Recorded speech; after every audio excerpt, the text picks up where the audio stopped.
Good evening and salutations, my soap opera fans. So, as the title suggests, Audra's dealing with the devil on The Young and the Restless. Yeah, she she got some problems, and she's actually started to piss me off. So when she wound up getting screwed over because she's working with Victor, and well, pretty much anyone that works with Victor eventually is going to get screwed over in the long run. And when she does get screwed over, she's going to have nobody to blame except for her idiotic self.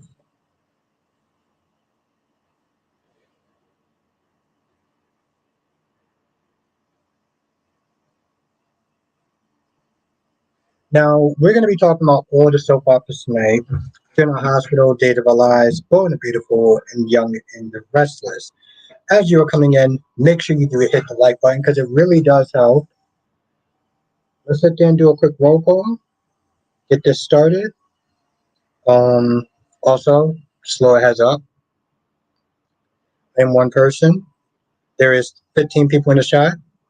I'm not going to be able to get to every single comment, so do not take it personal. Let's have some fun tonight. Freddie is in the chat. How you doing tonight? Christine is in the chat. How you doing tonight? Lashanta is in the chat. How you doing tonight? Blackmon is in the chat. How you doing tonight? Laura B is in the chat. How you doing tonight?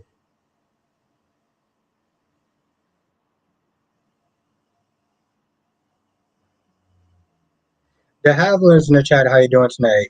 Anthony, the number one YouTuber. How are you doing tonight? Monique is in the chat. How you doing tonight? Lashanta is in the chat. How you doing tonight? Sawana is in the chat. How you doing tonight? Ronnie Ron, my jester. How are you doing, good sir?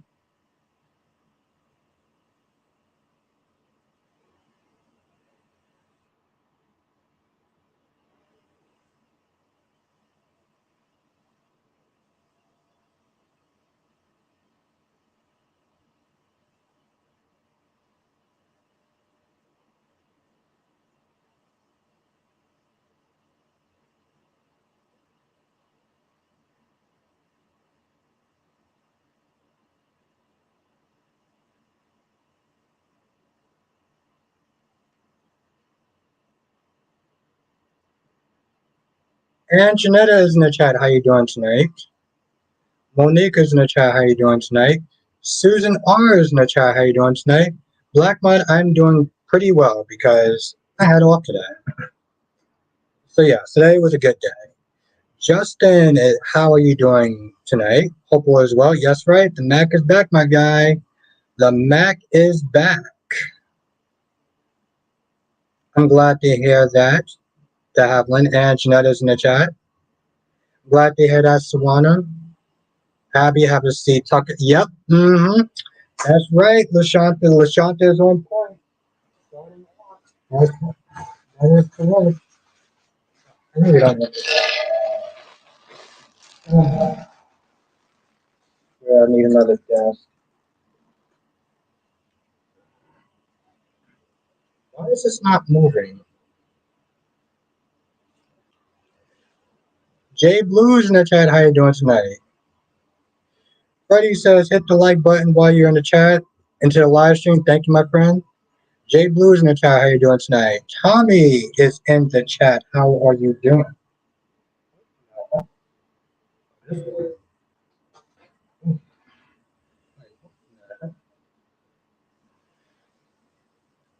Morbius says I had a good day. I had my brother and his family come over to swim in the pool. Hey, yeah, you missed a lot of the soaps today. You said Kevin is back. Tom has come back with older woman. That should be interesting. Jay Blue, why was she ignoring today?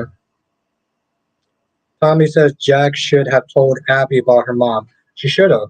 Tucker did, and Abby's dumbass didn't listen because Tucker is the devil and he's mean and blah blah blah blah blah. Oh, you actually have a lot in there. Yeah, Laura B. By that time, it was already too late, pretty much.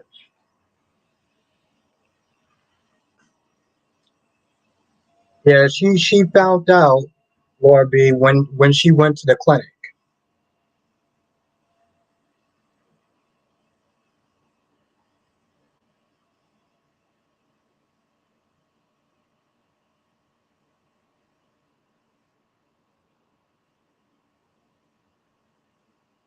Darby is in the chat. What's good, my guy? Jesus Christ, you done wrote that like 3 goddamn times. Jay Blue said the last 3 days, especially Sam. I'm currently. Oh, Jay Blue, yeah, yeah. Sam was on one. Jay Blue. I don't know if you watched my review, but I tore Jay Blue. I tore into Sam, and it was so great. Dolomedics is in the chat. Was good. You know, Lorby, that's a good question. When is Tucker's last day? Hey, Ron. Ron says, Albert, I was effing upset with Paulina. How could she rehire that piece of trash, corrupt jackass? All he's doing is going to continue to break the law. Well, Ron does not mix his feelings. Yes, what's good, Dolomedics? Honestly, tell you the truth, I'm like, Paulina should be fired as mayor, if we're going to be honest. Paulina should definitely be fired as mayor. LaShanta says, I don't feel sorry for Abby because she's doing everything what she should do. Well, Tucker told her and she didn't listen. So screw her. Freddie says Albert Sam was literally the definition of a Karen yesterday, so glad Carly gave Sam the reality check. Yes, Freddie. And you remember her dumbass said, if something happens to Danny, it's partly Carly's fault. It's not her fault for having a baby with a mob enforcer.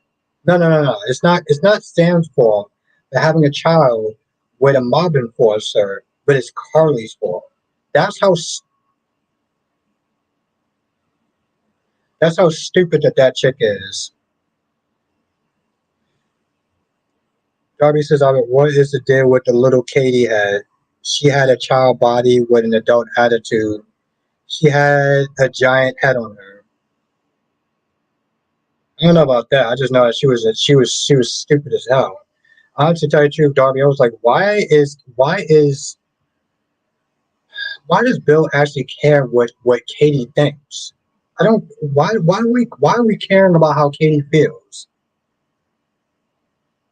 Oh, Lashanta. Oh yeah. Also, little Katie. Yeah. She can go and fuck herself as well. Yeah, little Katie. She can. Little Katie. She could sit there. I will get to your question in a minute, Ron. Little Katie could sit there and sit her ass upstairs and stay there. Little bratty ass attitude.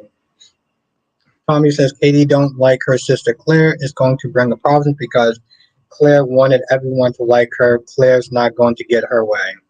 Yo, F Katie. Actually, tell you the truth, F both Katies, to be honest. Oh, you were talking about Katie Abbott. Okay. I thought you meant adult Katie. Okay. Now I should tell you the truth, F both Katies. Exactly, Tommy. Katie and that little nasty ass attitude. What's good, cherry ice cream? Ron says, Albert, what's your take on Jada seeing through Steffy because she knew he was up to something, meaning his plan? It was fine, I guess. I mean, she offered it. He said no. Life goes on. I mean, yeah, she suspects that he's actually going to be doing something, but we don't actually know though.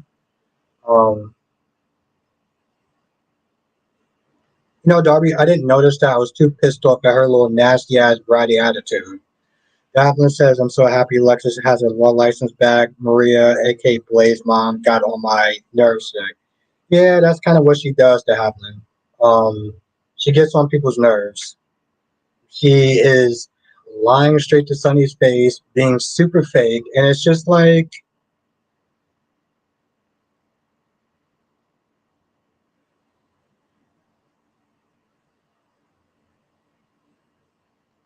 Freddie says, right, Albert, Sam didn't care about the dangerous life. Exactly, she didn't. Exactly, Freddie. She sounds dumb as hell. She sounds really stupid. Also, Freddie, I thought she was Team Jason, which tomorrow she's going back to Team Jason again, so she not even making any sense, Freddie. Darby says, Albert, we saw my petition to fire Paulina as mayor. She got to go. Yeah, I'm not gonna lie, Darby. I would sign that shit in a heartbeat. I would sign that shit in a heartbeat. Honestly, tell you the truth, I'm just like, honestly, tell you the truth, it was good. Deluxe. Listen, Darby, I had no love for Melinda except for she looks good, but I have no love for her. But I'm still just like, that's just messed up. You sat there, you hired her. Under 2 weeks, you fire her to put back in EJ because you didn't want to sit there and lose your job. And honestly, to tell you the truth, I'm surprised Abe went along with that. He's supposed to be the integral one. Why is he sitting there caving to EJ's peer pressure? Tommy says Summer and Katie must have been talking because they both hate Claire. Yeah, and she was all like, "Oh, well, it's because of her aunt. Our house got burnt down." You privileged little prick. You should be lucky and grateful that you actually have another place to call home. Most people's houses that burn down don't just get a new house just like that. So, honestly, tell you the truth, Katie, you need to sit there and shut your mouth and be grateful. Dominic says, "Why hasn't Abe been taking his job back? Paulina only took the role because Abe couldn't do it." That's a very good point. Now, Jay Blue says Sam is blaming Love for her choice to have a. Yeah, exactly, Jay Blue. She was all like,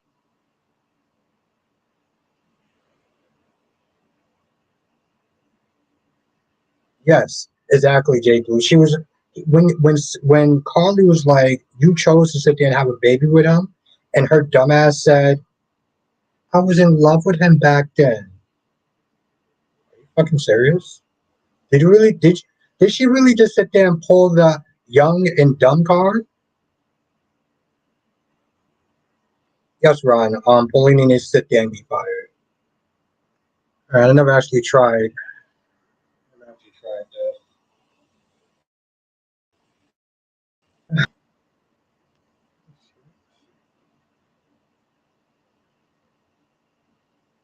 Tommy says, "I'm happy Lily and Danny made peace with each other." Hmm. Yeah, I guess. Honestly, to tell you the truth, Tommy, when Lily was there saying that she was doing it for the company, I was like, Lily, if you was doing this for the company, you wouldn't have sat there and fired Daniel in the first place. Because that was a very shitty move and it made you look very bad. So if she really wanted to do right by the company, Lily wouldn't have sat there and fired Daniel and Heather in the first place.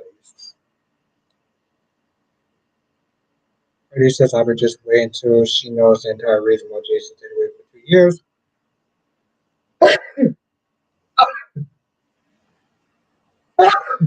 Okay, okay.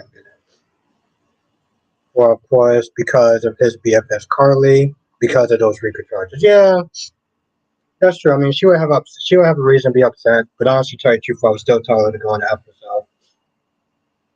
In all reality, Deluxe says Sam must have forgotten who her father was. Hmm. Thank you, Freddie. Thank you, Lord B. And Gemini. So Tucker's leaving. Morgan is coming back. Sheila's going to use the ish of hope for stupid, and Nicole is out. Yep, pretty much. And what's good, Gemini? Now, Jay Blue said that they aged Bailey Lou up. Yes, they definitely did. Thank you, Jay Blue. Thank you, Cherry Ice Cream. Appreciate that.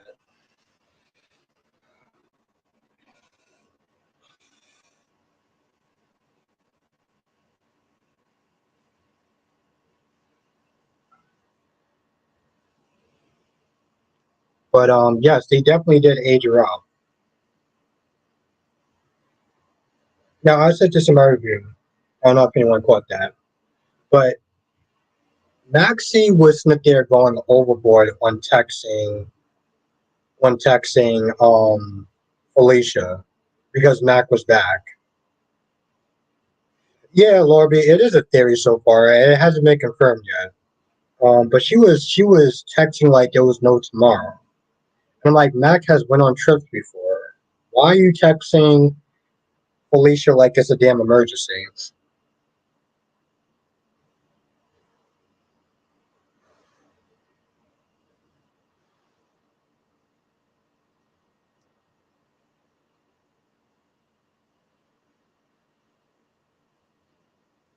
All right, I guess I'll do.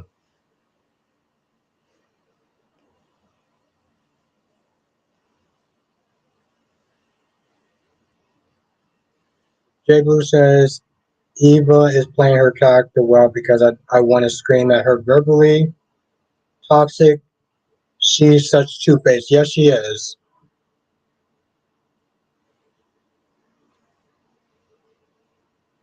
Yes, Freddie. She definitely do. In all reality, Freddie, I'm surprised that Carly didn't smack the fire out of her.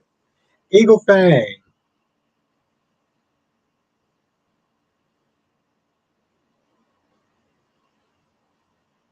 Lord B, he said he was helping out a friend. He said he was there to help out a friend. I forgot to put that in my review, but yes. It's very true that when she was pregnant by Sonny. Eagle Fang said was good out of why the BLQ for the need to get Sonny a mobster involved as Chase is talking. Yes, thank you. Here's the thing, Eagle Fang. She had no business if they're telling Sonny Finn's business. You're going around town and you're telling people Finn's business? What are you doing? Yeah, no, of course, Lobby. I'm thank you because I forgot to add that in my review.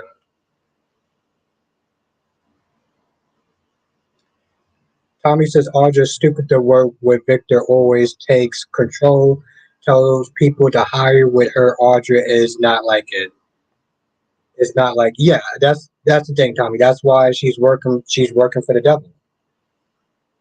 And when she gets what's coming to her, I'm not going to feel bad for her.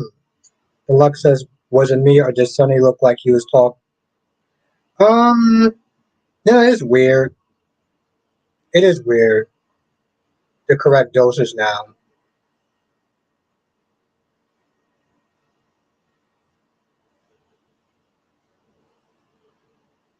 Jonathan says, I will be so glad when Cody tells Mac the truth. Yeah, when that happens. But you know the thing is though, what's good, Jonathan? You know the thing is, um, Cody has to sit there and ask about four more people to get advice on telling the truth. That's where he's at. Okay, he has to get advice from Tracy, he has to get advice from Sasha. I'm like, this is just so dumb. Domex says, I think it would mean that Sam brung up Morgan, but it's not like Carly can pretend that stuff didn't happen to her kids while involved with Sonny and Jason. Carly just lives with the mess, yes. But she still shouldn't have brung it up, though. And honestly, tell you the truth, Carly says smack the living piss out of her. Gemini says, Finn's business is not everyone else's business. The man found his dead father. Damn, that does something to a person. Yes, Gemini, thank you. Ron says, Dr. Vegeta was right when she said to Stephen, you're a Demera. I mean, yeah, but at the end of the day, if he said no, he said no. Why are you sitting there questioning the man and going back and forth? You're planning on doing something else. Okay, whatever he's planning on doing, he said no. Jada, so drop it and let it go.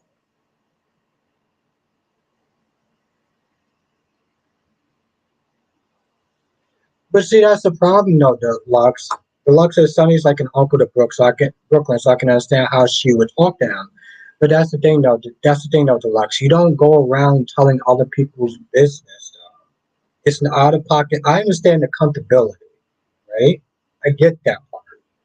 But it's out of pocket for you to be going around telling other people somebody else's business. That's I don't care if it was Lois. It's not, it's a very out of pocket thing to do. We understand the reasons, the comfortability, familiarity, but it's still just wrong. I didn't either. I didn't either. I didn't either, Jonathan. But they need to make the plot go though.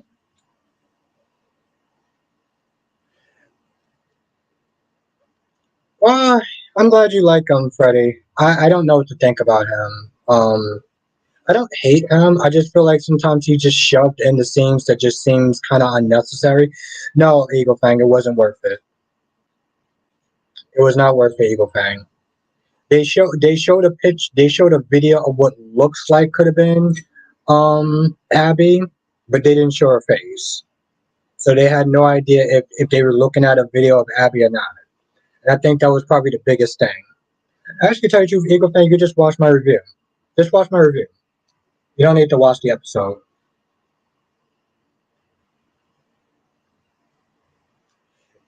You know, Jonathan, like I said, I have no love.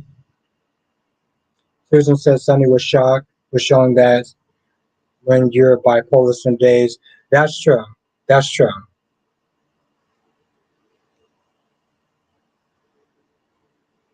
That's true. That's true, Susan. But see, that's the thing, Jonathan. I have no love for her. But it's pretty messed up for her to sit there and give her a job. And under 2 weeks, take it right back. Gemini says a friend of mine found her mother dead in her bed when she went to wake up for work. That is just hard to deal with. Finn is going through it. Exactly. Exactly. And I don't think that Liz should have been coming down so hard and so judgmental. Of course, Eagle fan, of course. Listen, Eagle fan, when there's an episode that I look at and be like, yo, you gotta watch it, it's good.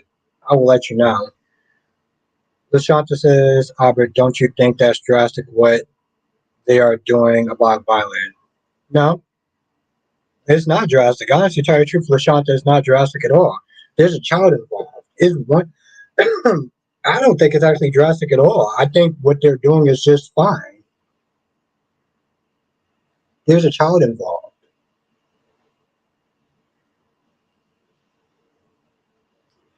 Yeah, Jonathan. Honestly, to tell you the truth, here's the thing: when EJ does screw her over, when EJ screws her over and she wants her to work back there again, Melinda should just sit there and say, "Shove it." Domek says, didn't they already bring up the idea that Mac might have another kid out there? And Mac response was, well, pretty much, I'm good. I don't remember that.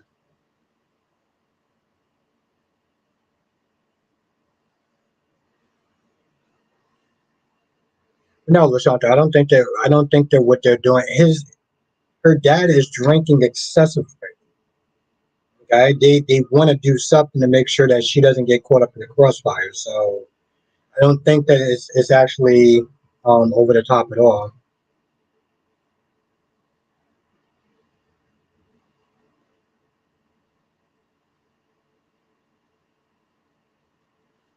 Freddie says I'm wanting to give the actor character who plays Geo a chance. He hasn't been on GH for long, so we'll see how the writing will handle Geo, and hopefully he has something to do on campus. Yeah, no, I mean that's cool. I'm just, I'm willing to give him a chance too. It just there's times where I'll just sit there and see him, and I'm just like, I don't know. I just I feel like every scene that he's in is just somehow just kind of unnecessary to some extent. Like even yesterday with him and the violin when he was Smith there playing while those two was trying to smash, it was like trying to get it on. It was like, really, Gio? Really? You just happen to be in this episode again? Like really? Ooh, that's a very good point, Jonathan. Now Rafe can actually arrest her as. Yes, Susan. When she said that, I was like, honestly, tell you the truth, Susan. When she said that, I was like, you know what? Paulina needs to be fired as mayor. Now Paulina needs to be fired as mayor. I don't care if she loses her job because that was literally like a middle finger at that point.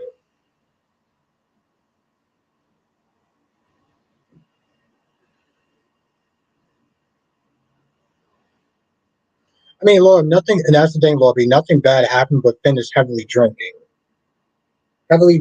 waking up with hangovers, not really taking care of his child the way his child should be taken care of. Oh my, Big Samuel was good, my guy.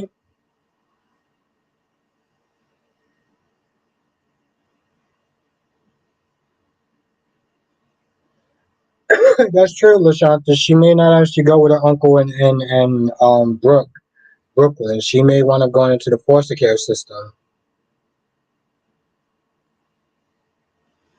Oh, that's a good question. Darby says, does Rafe actually have any proof that Melinda did her crime other than Eric say so?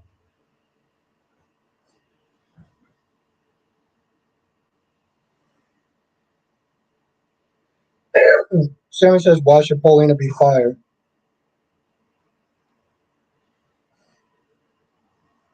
The whole radiation thing for one. And I should tell you the truth for two, she just pissed me off today. She sat there and fired Melinda just to just to keep her job. She fired her just to keep her job, to bring back a corrupt POS that she already had a hard time dealing with, but because she didn't want to lose her job, she'd rather sit there and fire Melinda again. So one is just personal, and two is professional.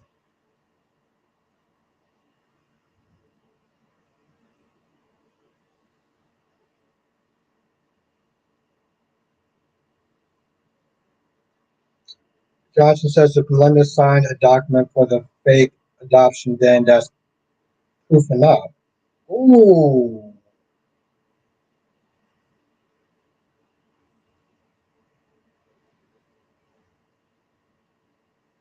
that's the thing, boy. But yeah, so what Alexis, I mean, what Stella said was start documenting everything that winds up happening. Start documenting every single thing that wound up happening. Jay Blue says, I think they're trying to get us to get a sense of Gio's character and his background before his secret is revealed. Yeah, I sense he has a secret to be told. Yeah, I see that too.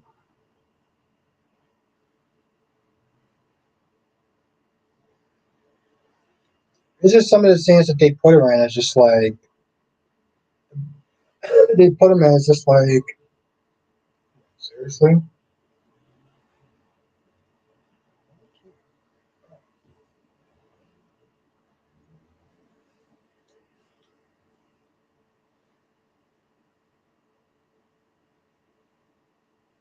Lashanta says Natalia do annoying.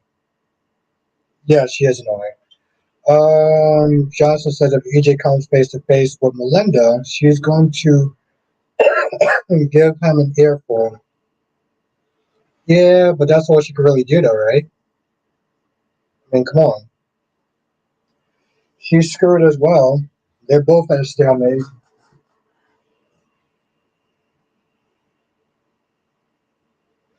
Now, Simeon says, I personally think the mayor should be some off-screen character. I don't like how EJ is trying to attack Paulina as if his closet isn't full of skeletons. That's true.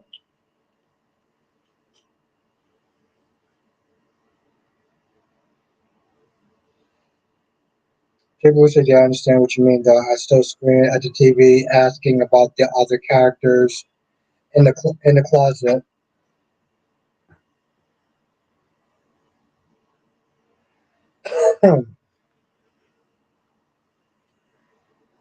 Tommy says, do you think Devon sent Tucker? Oh, Devon Tucker scene would be a good scene before Tucker leaves. Um, I want to say yes, but we know how Devon is, so most likely not. Someone needs to slap AJ the F back to reality. Ron keeps it real.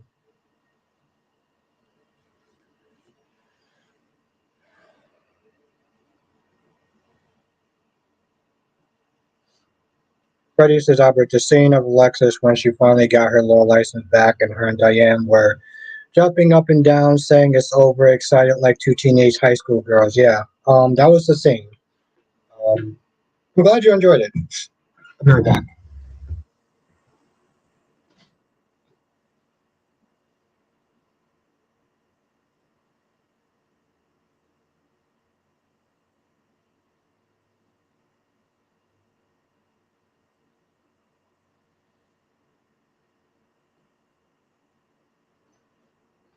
I mean, I didn't really think much of this scene. The only thing I was happy about was the fact that she got a law license back. I always thought that that journalist thing was just stupid. So, but I'm glad you saw value in it. I'm just glad that she got a law license back, so we can finally get rid of this other story that Sarah says, I wonder if Natalia had a lesbian experience in the past, or did she get cheated on by a man who slept with a man? Ooh, I like that shit. Hmm. At the bank, what's good? Deluxe says, would Josh and Trina have issues over Gene? See, that's another scene. Remember that scene in the beginning where Josh was sitting there giving Gio a hard time for trying to be a good employee? Oh, you got here like 30 minutes early. You're sitting there sweeping and you're doing this and you're doing that. And just like, yeah, Josh, what's your point? Why are you busting this man's balls for sitting there simply doing his job and actually coming there early? We get it, Johnson. You're kind of used to being there. You got the job because, well, your family owns half of the hotel. But not everyone wants to sit there and try to. Um, hmm, there we go. I was just like, why are you busting this man balls for sitting there trying to be a good employee? We get it. You get to sit there and um, kind of goof off or whatever. Trina should call her out of that. Samuel says because her daughter would make sense. It kind of does. It actually does. But she's obvious about time they released Max to her child Bailey. Yes. And she's all grown up. She's not even a child, she's practically a teenager.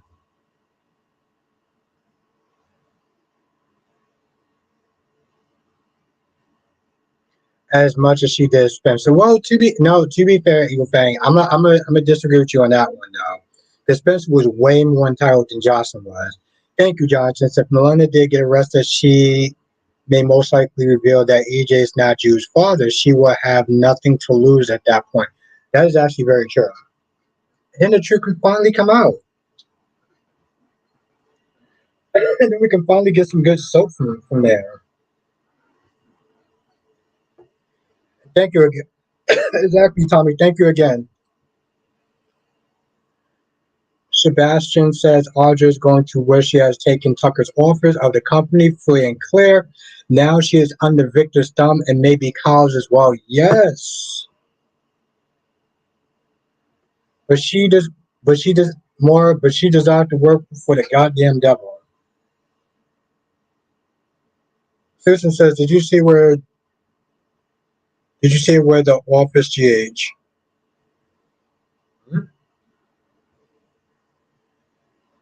Yeah, and that's the thing. That's the thing, Evil Fang.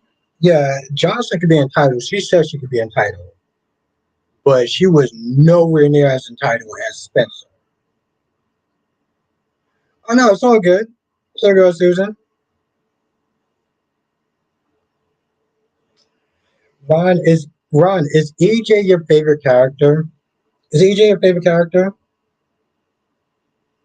Tommy says Victor's the devil. You can't trust him. Goddamn right, Tommy. You can't trust him.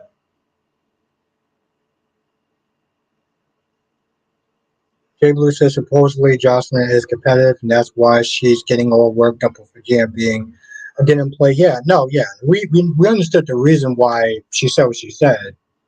She just sounded like an idiot. And it just seemed unnecessary. Johnson said that's probably what could happen within the next weeks on days Melinda gets arrested and reveals the truth about Jude. Man, Jonathan, from your lips to the executives and writers' ears, man. Samuel says Hack Tucker is the devil too. Hmm, I'll take your word for it. Susan said I was going to say GH on X blocked a nasty racist fan today. Oh, well that's good. That's good. And that's the thing, Susan. The problem with Twitter is that it's the Wild West. And while I love certain things about Twitter, racism, there's no place for that anywhere. Not just Port Charles, but anywhere. Simon says, okay, I'm not invested if there's no twist. We have seen a million stories about parents and not accepting their children's relationship if they're gay. Well, then I guess it'll be a million and one. But that story would be good if that was the truth, though. Ron says, no, he's not my favorite. Melinda Trash, Jerry Prentice, Eric, and Marlena. Oh, I'm surprised, Ron. I like EJ. Yeah, Laura B. I mean, she said that she's entitled, but like her entitlement is nowhere on the level that Spencer was. I used to sit there and drag his ass every damn day.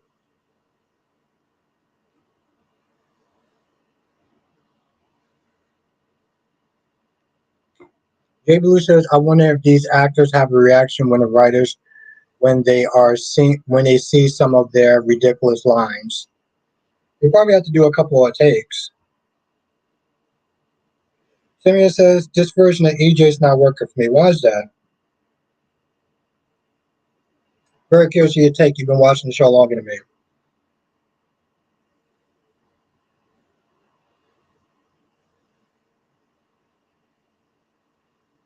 Ed says, so Ed said Gladiator had a purpose today than just being put in a scene. Yeah, but yeah, I get that. I do feel like they just shoehorn him in sometimes, though. LaShanta says, Curry's called it last night, Audra. I want Ava to release the record. Ooh, yes. I want that shit too. It's not the actors, the way they are writing him. Okay. Oh, Tommy, I'm looking forward to watching it. If I'm not too tipsy, I'm going to watch that shit tonight. You kidding me, my guy? Tommy, I'm going to watch that tonight if I'm not too tipsy. Yeah, LaShanta actually did look good. Jimmy says, I don't really think he works without Sammy. Yeah, but wasn't he with Nicole, though? Like, I heard Nicole was another one of his girls.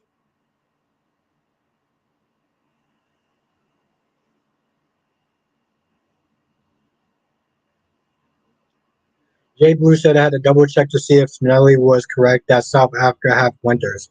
South Africa has winters? I mean, that's probably another reason why I wouldn't go there, but okay. Ron says, have you noticed they haven't shown Everett and Stephanie a good while? Yeah, they like to rotate, which is good, unlike General Hospital, which they don't. Johnson says, what if Brandon Walker returns to Salem and becomes mayor? Well, I would sit there, I would welcome that. Anybody other than Paulina, except for that racist dick. Anybody other than Paulina and that racist dick. What's his name? What's the racist dick name? Yeah, Tommy, I don't understand why Bill was not asking. But Katie, I want to know. Oh, okay. Well, I'm definitely not going to go there. Thank you for the heads up, J Blue.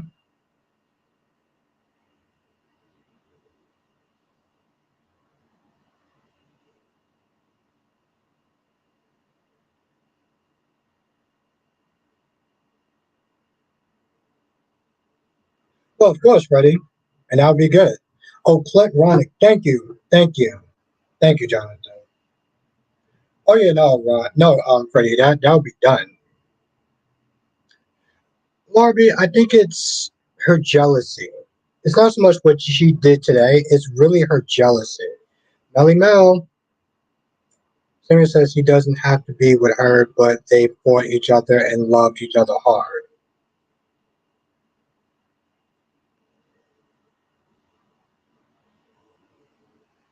No, she didn't do anything today, Lorby, but just her jealousy, her animosity towards Poppy doesn't make sense. It doesn't track.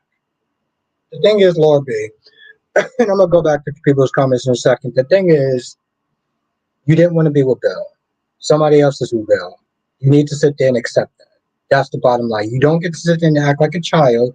Oh, that's good, Mel. Somebody else told me the same thing. You don't get to sit there and act like a child and start whining and complaining.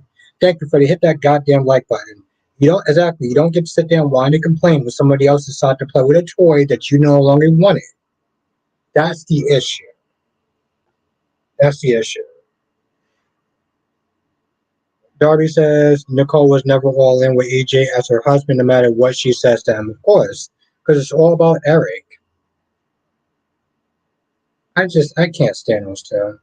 Sammy says South Africa and Australia winters are opposite from the U.S. Oh, I actually want to sit there and go to Australia. Well, I can always visit.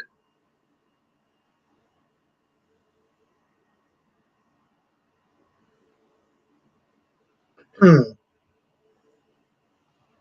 mean, hell, I live in New York City. I don't want to sit there and go to another place to have winters. Seriously.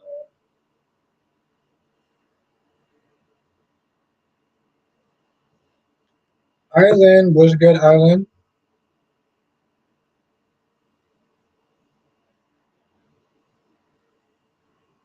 I know, I heard. I have that. I know, Mel. I put out a short. I'm going to put it out tomorrow saying the same thing.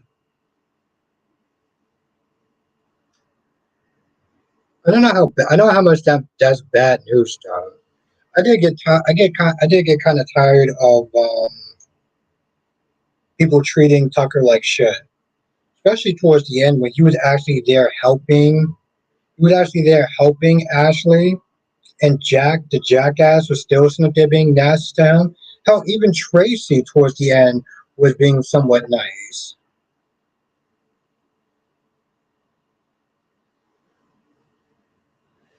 Simeon says, I mean, Katie could be worried about her son's future. Bill could give more to Luna over Will because she's a girl. I respect your opinion, my friend. Aubrey says, oh, I thought she did something else. Katie's jealousy seems to be new for Katie now. Yeah, she does seem to be new. And she's with a man. And honestly, tell you the truth, she needs to stop using her goddamn son as an excuse every time she wants to walk in that place that she no longer lives at. I'm like, sweetheart, your son is in boarding school. Sammy says, LOL, oh, I'm joking. Okay, I just, well, here's the thing, though. I mean, you may be joking, but, just saying. Oh, Sammy, I enjoyed your video with you and DC. When y'all talking about the old school soaps. Sammy, you got a real knack for this stuff, man. I think if you actually made a YouTube channel, you would kill it. Tommy says people think Tucker's a punching bag. I just sat there and I was like, yo, you doing too much. Yeah, Sammy, I'm saying you got a knack for this. You got a knack for this. I know that you're busy doing other stuff, but if you ever had the time to like make your own channel, you would kill it. Freddie says, Albert, I was so happy to see Mac return on GSA. I'm glad that John York is doing much better. Yeah, I am too. But see, that's the problem now. Felicia, I mean, Mac, see the way she kept texting Felicia to sit there. Yeah, Lord B, he's actually pretty good. He's actually really good. Um, the way that Maxie was sitting there texting. Oh, it's Island's birthday. Wow. Oh, happy birthday. Sarah says, I thought about it, but my focus right now is to get rid of student loans, maybe next year. Okay, no, I get it, Sammy. I get it. Like I said, you about business. I'm just saying you have a knack for it. So I think if you actually did a channel, you would be really good. So just keep that in mind. But you were texting Mac like crazy. Yes, happy birthday, Island Breeze. You were texting Mac like crazy. Mac has been to Tris before. That made no sense. Felicia kissing Mac like that made no sense. I was like, this was more about the actor coming back to the show. rather than Mac going on another one of his 1,000 trips that he's been on before. Jamal says, I called it that Jude as Diane is coming on Tuesday, 25th, and of course has something to do with Leo as a, yes, you did sit there and say that.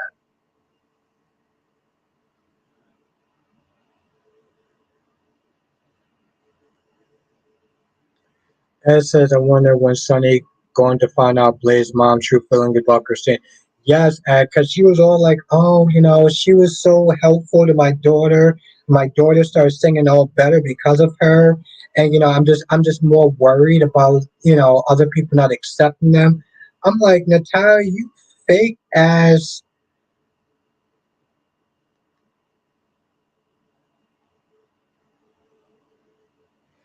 Jay Blue, it's just one of those things where it's like, don't get me wrong, it was great to see Matt come back, right? But it was great to see Matt come back because of the actor, not so much because of the character, right? But they did this whole over the top because of the actor, not so much the character. So, like, yeah, like you said, the lines is definitely blurred.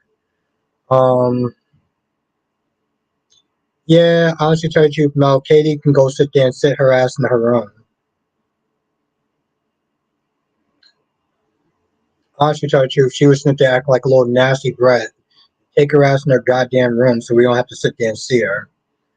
Tommy says Audra is so stupid. She really this. It will be easy. Audra should have took Tucker's off. Yes, definitely should have took Tucker's office. But the thing is, Tommy. The thing is, Audra has the emotional range of a 16-year-old little girl. Domex says, great short. Yes, thank you, Dolmex. I was like, yo, you got Pride Month on the 21st, on the 20th, towards the end of the month. You decided to thank you. And I read your comment too, Dolmex. I gotta watch Hollyoaks. So maybe I could try to watch it tomorrow. I really want to sit there and try to get it. Really want to start trying to watch it because you actually had a really great take on it and basically kind of shitted on the American soaps, which I like. Rosa, Katie is on to Poppy today. Bill and Katie took really good together. He still cares for her.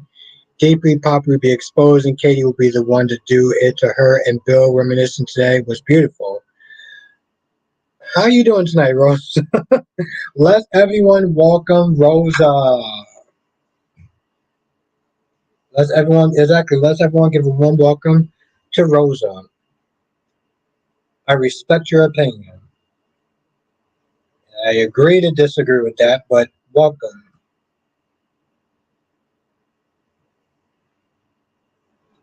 Yes, Rosa players, good to have you here.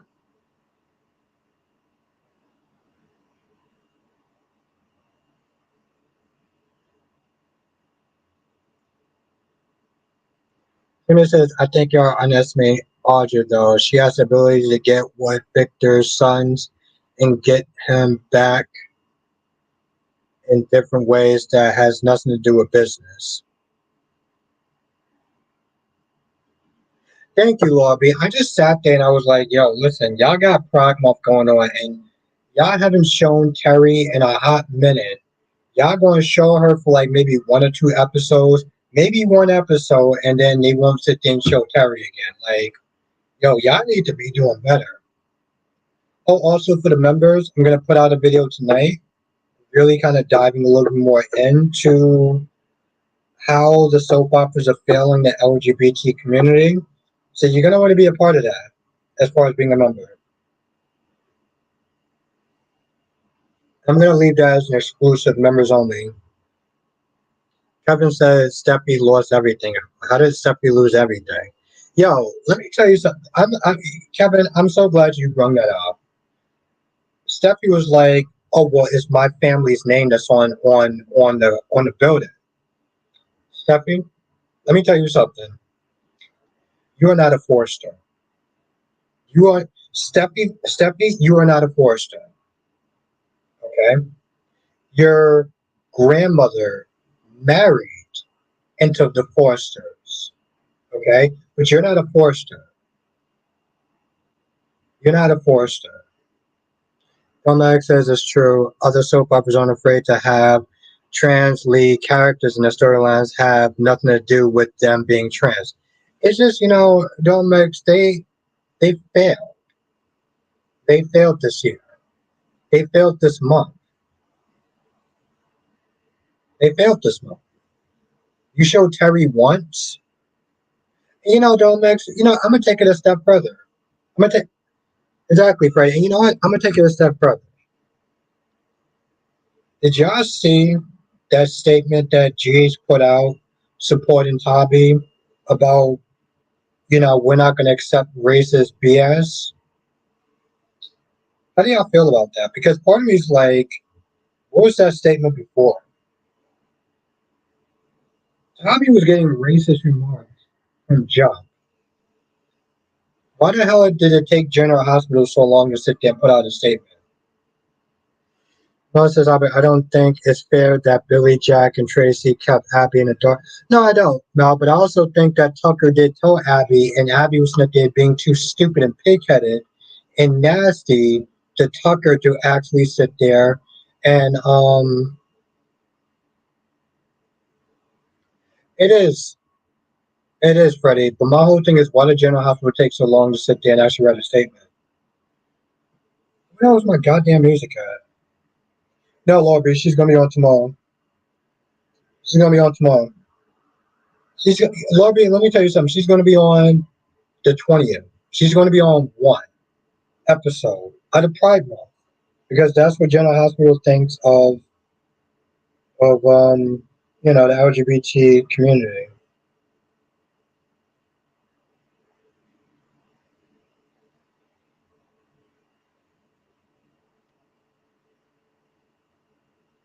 Oh, this is so annoying.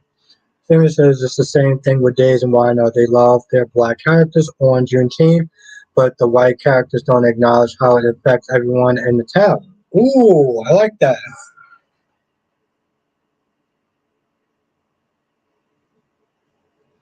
No, but my point is, Darby, though, Steffi is not a Forrester.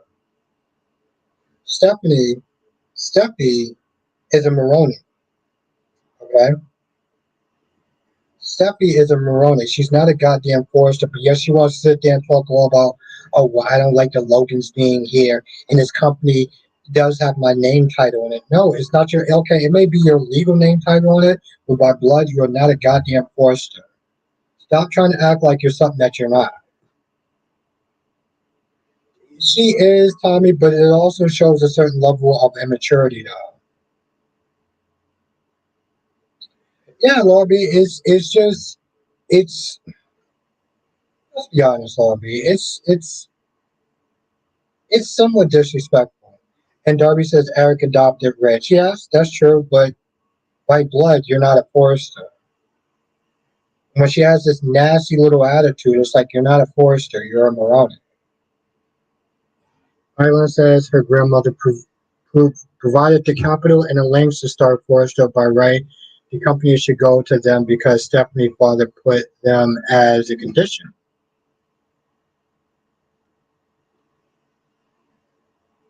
Well, yes, Freddie. I'm always, here's the thing, Freddie. I'm always going to sit there and champion for Tommy to sit there and go to the games. Okay?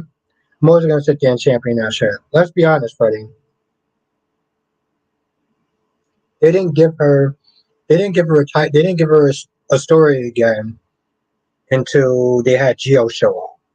And that's saying something.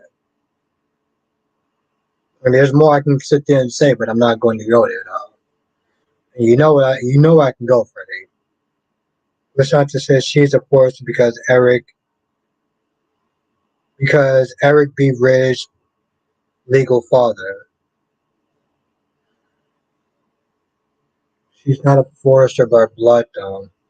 Johnson says Thomas and Rick legit. Yes. Okay. Now, Jonathan says Thornton and Rick legitimate Forresters. Yes. Darby says as long as Eric recognizes her as her granddaughter, she's a Forrester. Okay, so Freddie, you know. But yes, I understand the recognition. I'm saying, Darby, my whole thing is like by blood, boo boo, you're not a Forrester. Okay? Your legal name could be Forrester. You can sit there and have your granddaddy recognize you as a Forrester, but guess what? DNA means you're not a goddamn Forrester, so stop trying to act like you are. That's what I'm saying. The Shanta says, "Oh my God, blood doesn't mean anything." It actually does. No, no, no, no, no, no, no, no, no, no, no, no, no, Darby. My God, but no. Semantics, my ass. No, semantics, my ass, and Lashanta. Yes, blood doesn't mean it does mean something. It means that you're not a Forrester. That's what it means. I don't. That's DNA. That's science. What are you talking about? And no, Darby. That's like Cynthia saying. That's like the difference between Cynthia saying somebody is um uh, a deadbeat or an absentee father. You know, when people sit there and say, "But Jason is a deadbeat dad." Jason is not a deadbeat dad. Jason is an absentee father. That's just called laziness. Lashanta says, "So are you saying adoption doesn't matter?"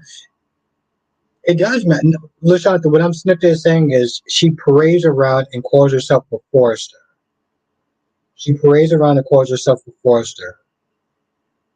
But she is a Moroni by DNA. Everybody says, look, don't bring your butt into this, Susie. Oh, oh, brung out the big guns. Call me a goddamn Susie. I like that. Tommy says Steffi should leave the job, but she doesn't like it. Is she rich? She is rich. Timmy says Steffi is a forced jobber. If that's how the family recognizes it and it's on her birth certificate, she's a forced. I get that, but like I get it. But by blood, mm, Johnson says Rick would offer me my wrist that he's not a true Forrester. He's a Maroney. Thank you. You both got good valid points. Like that. Kevin says I rather think Thomas as the CEO. Law B says blood doesn't always dictate family, but I do understand what you're saying. It doesn't, Law B. So like I feel okay, Law B. So like I still feel no, I get that, Darby, but like with Hope, I don't care if she's not Douglas's biological mother. She is always going to be her mother. She is always going to be his mother. Summer is always going to be Harris's mother. So I don't do the whole, you know. Samuel says that Maroni BS came in later in the show. I've never acknowledged that BS. Well, Samuel, just because you never acknowledge it doesn't mean that that doesn't mean that it doesn't exist. Doesn't mean it's not an actual thing. I mean, Samuel, I could sit there and acknowledge that there's no Santa Claus. It doesn't mean that it's okay. That's actually kind of a bad example, but I get what you're saying. Brown says I love that Danielle and Lily are dropping the lawsuit and getting over Princess Louise game, and that Lily wants to put a college. I'm glad you liked it. No, because I thought it was stupid. I mean, I'm glad that they are resolving this whole thing, but this whole thing was put in motion because Lily acted like an unprofessional jackass. That's right, people. Lily acted like an unprofessional jackass. Okay. She talked today about how what was best for the company. Was good, Duan?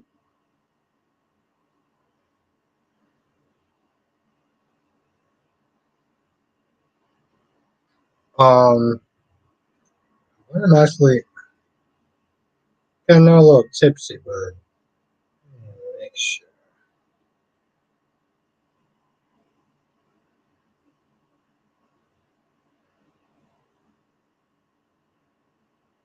Okay, I just want to make sure we're good.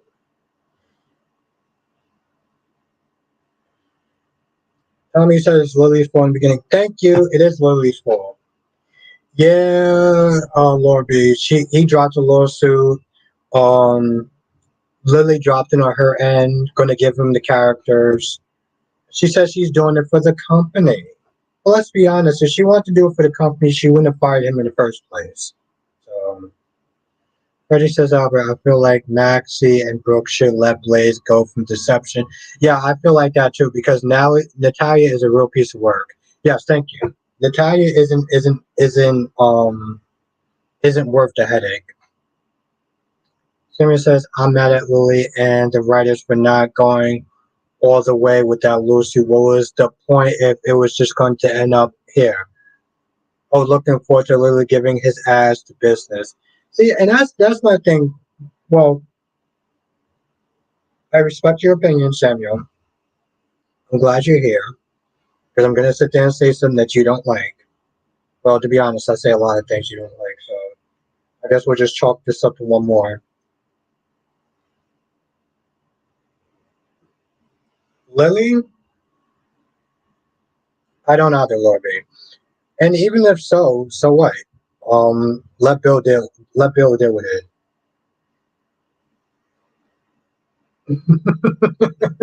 I'm just keeping it real. I'm just keeping it real, Samuel. But Lily was wrong for firing Daniel. Lily was wrong for firing Daniel because Lily was wrong in the first place for even having a relationship with her underling. If we're gonna sit there and be honest, Lily was wrong for firing Daniel because she shouldn't have had a relationship with him. Okay, he cheated on her. Yes, that's a scumbag thing to do. But it happened off company time. So in all reality, I don't give a damn about your feelings at that point. I don't care about your feelings. You didn't need to fire him. You switched developers. That's going to cause a massive uproar in the gaming community. You made up some sort of BS excuse the reason why. That was all on you. So to be honest, what she did was wrong.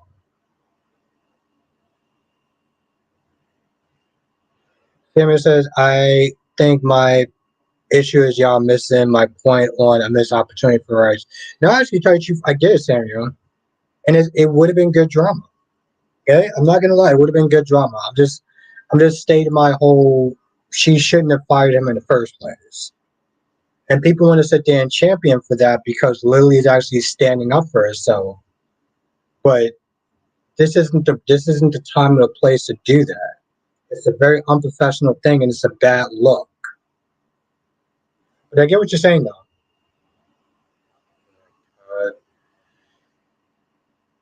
Island says, I think that Blaze is a useless character. What do you think so?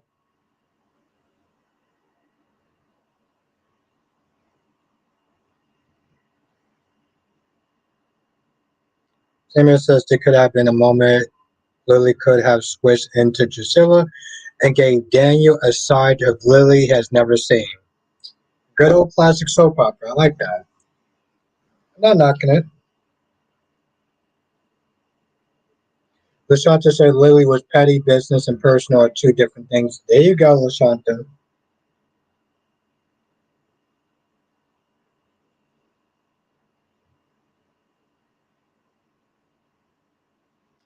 You think so, Mel? You think that Billy boy, old Billy boy, is that charming? I mean, that would be a shitty thing to do, but that would be good classic soap opera. So,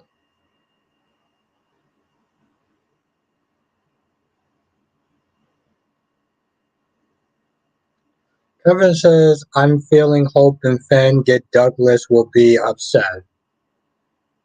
Yeah, I can see that. Ed says, I know it's a soap, but Julie being home to see Eli when she was living in Chicago. Ed, I would sit there and say that they was either going Mach 5 or they traveled to a goddamn black hole. Because I noticed that too, Ed, when I do my review. Yes, thank you, Freddie. Make sure you hit that like button because I gotta sit there and hit the like button too. And unfortunately, I gotta sit there and hear my damn voice, so that's gonna be fun to deal with.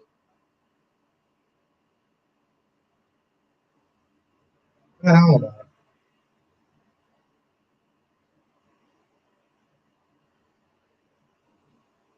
Oh, okay. So we got 25 likes. We got 29 people in the chat.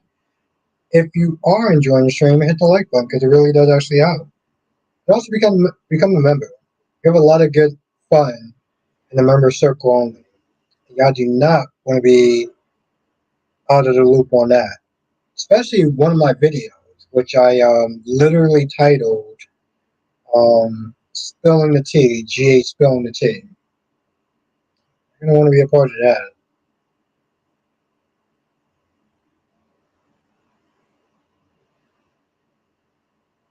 So yeah, definitely become a member. Kevin says, "Abby tomorrow."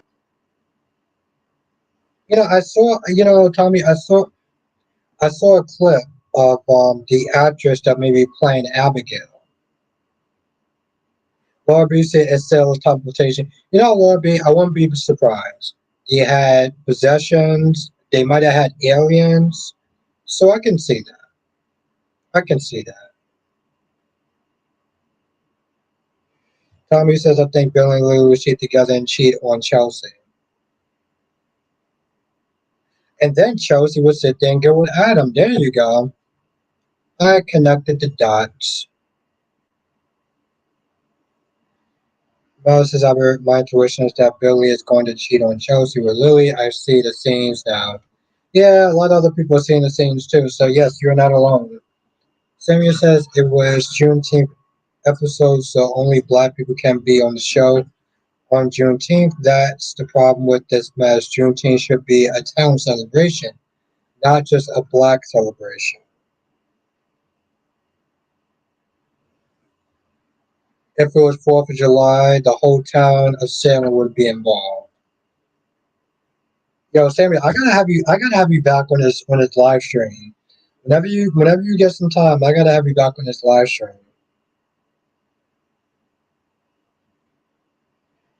I'm gonna do Sally. She won't anybody. What? You did, man. You did. I saw the clip of her on Instagram.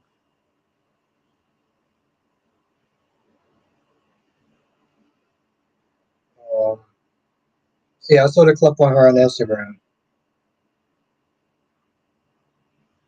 Let's see if Kyrie's is actually live streaming tonight. Okay. Yes.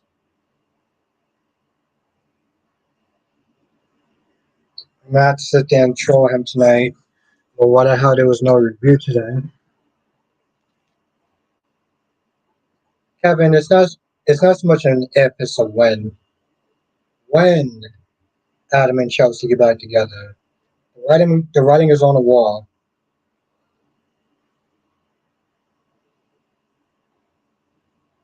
Writing's on the wall, Kevin.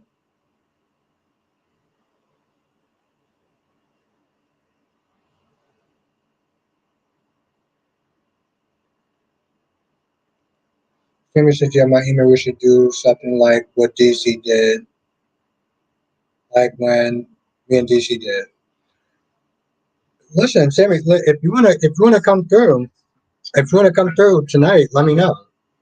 I will send you the email. Or whenever you're free, you can come through. If you don't want to come through tonight, then definitely let me know when, and I'll sit there and send you the link. Tracy stays. Happy Wednesday.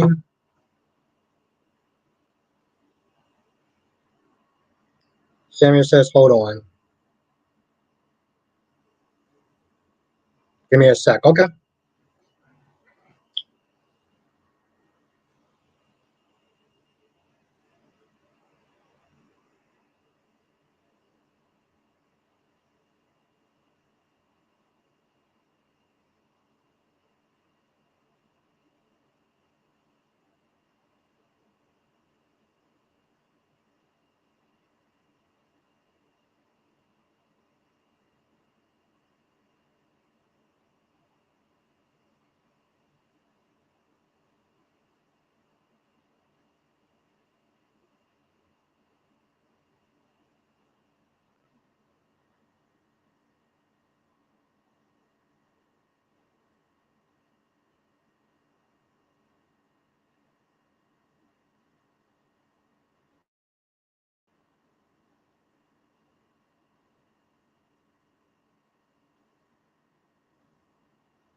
All right, Sammy, I sent it. So anytime you want to come through, you you can come through.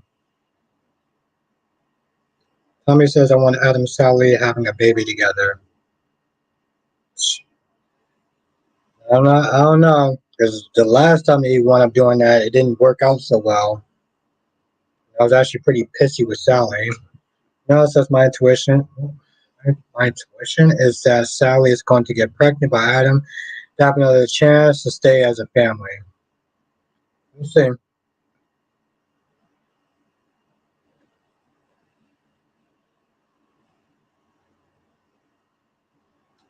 Tommy says I think Jack and Diane is going to divorce if Nikki and Jack's together.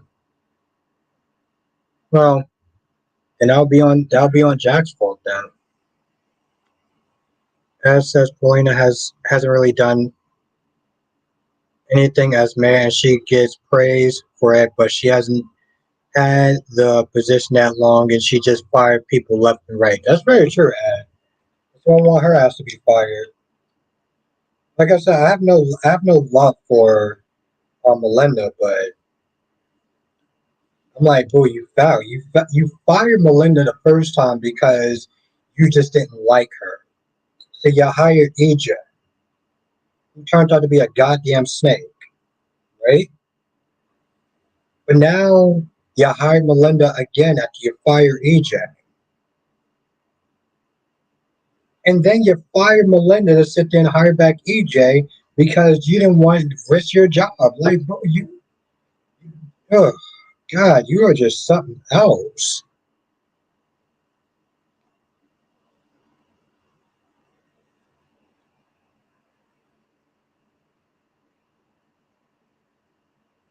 Well, no, I guess we'll have to sit there and see when they come back to Salem.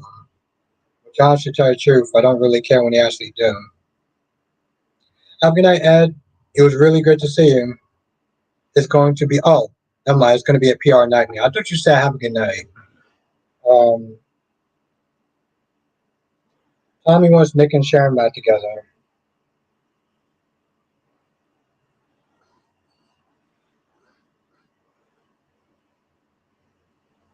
I don't know. I don't know. You know what it is? And I just read the word night. And just kind of just, yeah, my bad.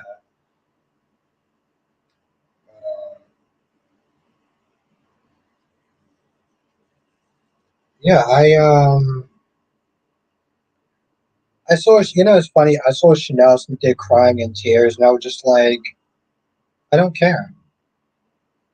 I really don't care. And it's not to sit there and try to sound heartless, because I had to sit there and re-record the video again, but I was just like, your characters don't really do much for me. They really don't. I mean, they had a good story with the whole baby thing, but other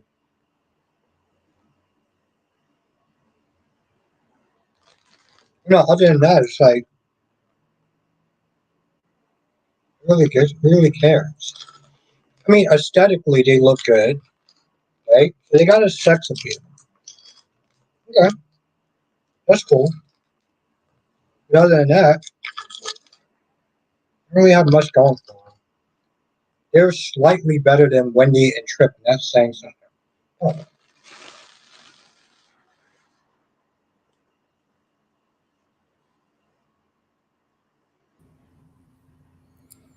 Hey, can you hear me? yes, I can. How you doing tonight, Samuel? I'm good. How are you? I'm doing good. What's going on? What's your thoughts? On what soap opera? Young and the Restless. We'll go with that one. Okay, so my thing with Lily and Daniel is it's not so much that um Lily. I think the major issue is that people who have been watching the show and understand like Lily's background and her family, it's more about she does not act like her mama.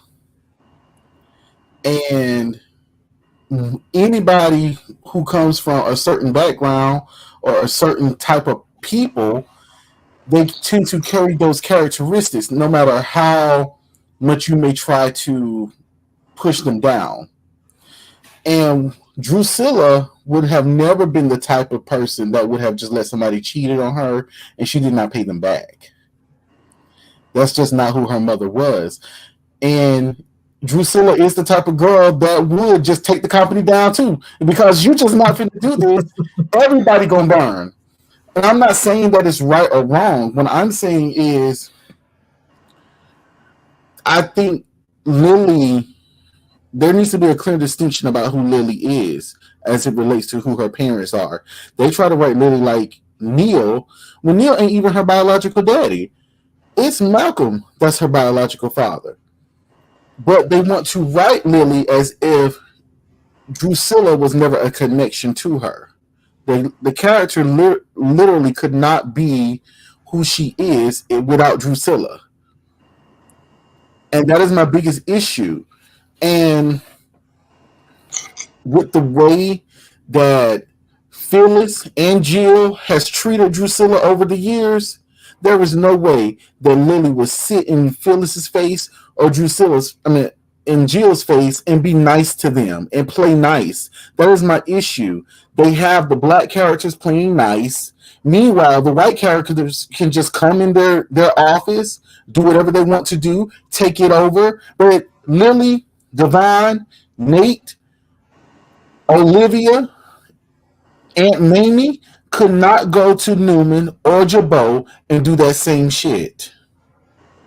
And that's trifling on the writers and that show, because it's a disgrace how they treat the black characters versus how they treat the white characters. Yeah. And I'm speaking from history. I'm not speaking from what I saw yesterday. Yeah. No, I got you. That's one of the things you always sit there and talk about when I see you in the chat and stuff like that. Like, you base a lot of this stuff on history, not necessarily episode to episode and stuff like that. So I get what you're saying.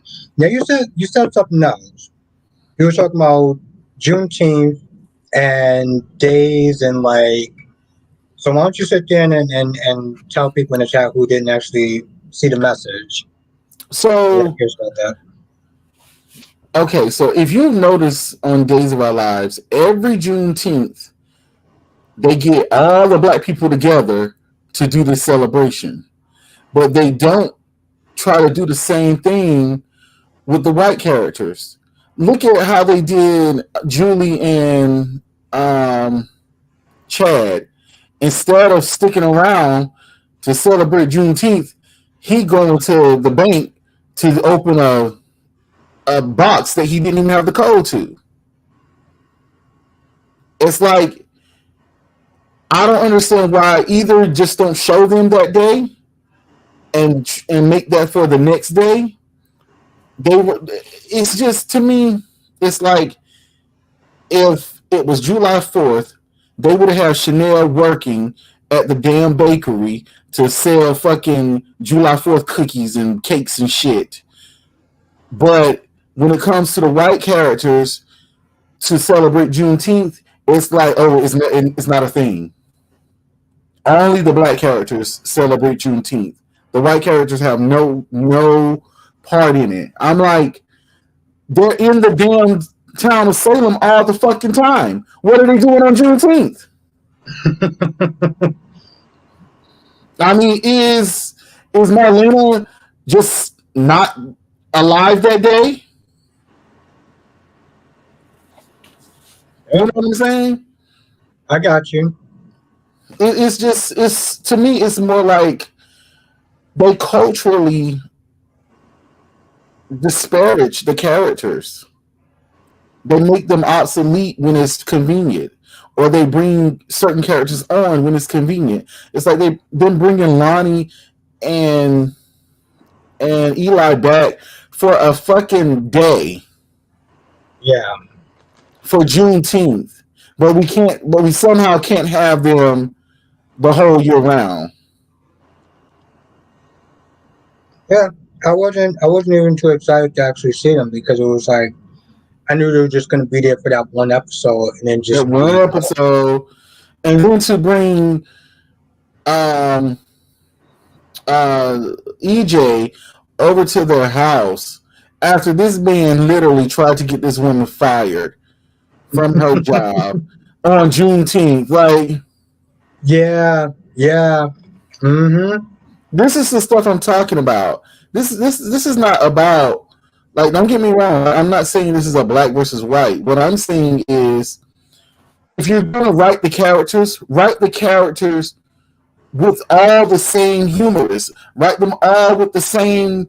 They're living in the same city. They're sharing space when in any other day. But the moment that it's like Juneteenth, now all of a sudden Salem became just a black town. Hmm. Okay. Got a point. Got a point. And Paulina being the mayor, why wasn't she like doing like some big celebration for Juneteenth Yeah, that's as the actually very mayor? true. Well, I That's mean, actually like, very true. why there's nothing going on in Salem Square? You know what I mean? Like, if we're gonna talk about Juneteenth, like, why does it suit the black characters always have to learn about everybody else's history, but when it comes to the white characters learning about black history, it's like, nope, we're not doing that. It's just like the black characters have to be on June. I think it would serve them better. It would serve Days of Our Lives better if you're gonna do a Juneteenth episode. It would serve the show better if you had Julie being the one talking about Juneteenth, because she is a staple on the show, and not making it like the black people got to give the lesson today. It's a PSA for the Days of Our Lives viewers to teach everyone about Juneteenth and family and shit like that. And it's like, y'all never do this. Like, y'all put more energy into the Horton Christmas tree than y'all do Juneteenth episodes. Yeah, that's actually very true. That's actually pretty sad. And yeah, that's wow. Shit. No, you're 100% correct about that. And I look a mess today. I've been tired today. All I did was like sleep. But even when you come in, you're still in rare form now. Like I said that when you were just in the comment section. I was like, listen, if you ever made a YouTube channel, a soap channel, you would kill it. You would kill it. I I actually told you, I and I would be I there for it. I have thought about it. Darby says, aren't banks closed on national holidays? Yeah, but Chad DeMera has power, so he just decided, he has power, so he can just go to the bank and just open up. Like, what's funny to me about that, and I'm going to answer your question, but what's funny to me about that scenario is that he had the power to go to the bank, but he somehow didn't have the power to get the code unlocked to the damn box. Make it make sense. That's so fucking dumb. But he did get the code from Rafe and everything like that. So like he was able to get the code eventually. Well, I mean, I know, but it's just like, if that was the case, like, what was the point of being Julie? Julie wasn't no help. Julie could have saved her ass in Salem for Juneteenth. Yeah, that's actually true. And maybe he could have brought Rafe with him, and that would have made more sense. Rafe, or brought what's the girl name? Jada. Jada. Yeah. Bro, he could have brought Lonnie. Or Eli. Somebody that was like in the police field.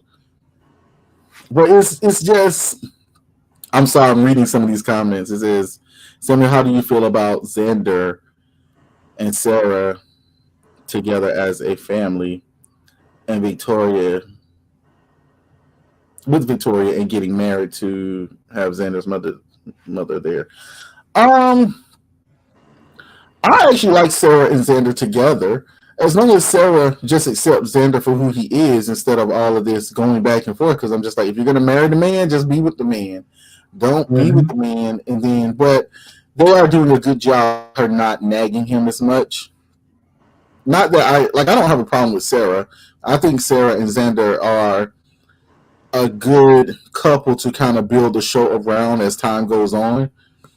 Um, they're more of a to me they're more grounded than EJ and Nicole. Yeah, I can see that. I like Sarah and Xander is a couple that definitely can stay together. They don't ever need to break up. They don't ever need to like anything that they go through. It needs to be together, not because someone cheated on the other. I don't want to see that shit with them. They didn't go through enough. Now, just to go back just quickly on the whole Samuel getting a YouTube channel, which I fully endorse. I endorse that. DC endorsed that. I'm pretty sure the chat endorses that. And I know that you So got other things going on, but like I think that you would be good at it. That's all I'm gonna sit there and say. I think it'd be good. the only reason why I haven't done it just yet is because I'm trying to pay off student loans and trying to get them forgiven. I'm going back and forth with with my school and the Navient people, student loan people and whatnot, because it just takes up a lot of time. And then I'm also doing Uber, Lyft, DoorDash, and working my job, just trying to get these loans paid off. Yeah. So it's not a matter of do I want to do it. It's just a matter of when. Oh, I got you. I got you. I'm just sitting there saying like I think you'll be really good at it. So that's my 2 cents. And Dolomitics also endorses it. So and Lobby also endorses it. So So I just kind of recently started back trying to watch GH. yeah, Like, how was that? um, it's okay. I mean, you know what? It's okay as long as I'm not involving myself with the GH fandom because GH, the GH audience can make it um, very unwatchable because they make the experience not likable. The way that they like, if you don't like Sonny, they want to make you feel like you're wrong for not liking the characters that they love. But meanwhile, the characters that I like, they hate me for liking those characters. I'm just like, y'all are weird. I'm like, why can't you just like who you like and be okay with that? Ed also says go for it. Samuel says, Johnson says, how do you feel about the black characters on GH? Um, okay. I like the black characters on GH. I think my issue though is that I mean all the soap operas tend to island the black characters in one form or another. Um, they try to, and if you watch closely to how black characters are written on soap operas, they if they are if they interact with the town, they're either the mayor, a police, or a doctor. Hmm. They don't. You don't never have a black character that can come on GH and be like Carly. You don't have a black character that comes on GH and be like Sonny. Where's the black guy in the mafia or the black woman that's part of the mafia? I'm sure they're out there. They got Miss Um, Wu. They got Miss Wu. yeah, but I mean, and see how and you see how they write her, and she's more interesting to me than Sonny is. Hmm. And Larrabee says you are entitled to your character. So I know Larrabee. I'm just speaking on how that particular fan base is. But to be fair, that's in a lot of fan bases though. Like that's in Well, Star Wars. That's in a lot of different fan well, bases though. I'm just saying I'm just speaking on like the soap opera Yeah, world. now I got you. Just in particular, like GH probably has one of the most. And when I say worst, I mean like in the sense of like how they tend to act more like a cult rather than an inviting fan base. Like I have never, when it came to other fan bases of soap operas, you don't have that issue. Like it's like Sammy is like a Carly, right? Carly and Sammy are very similar to each other. But Days of Our Lives um, fan base is not going to beat you down because you prefer Nicole over Sammy or whatever the case may be.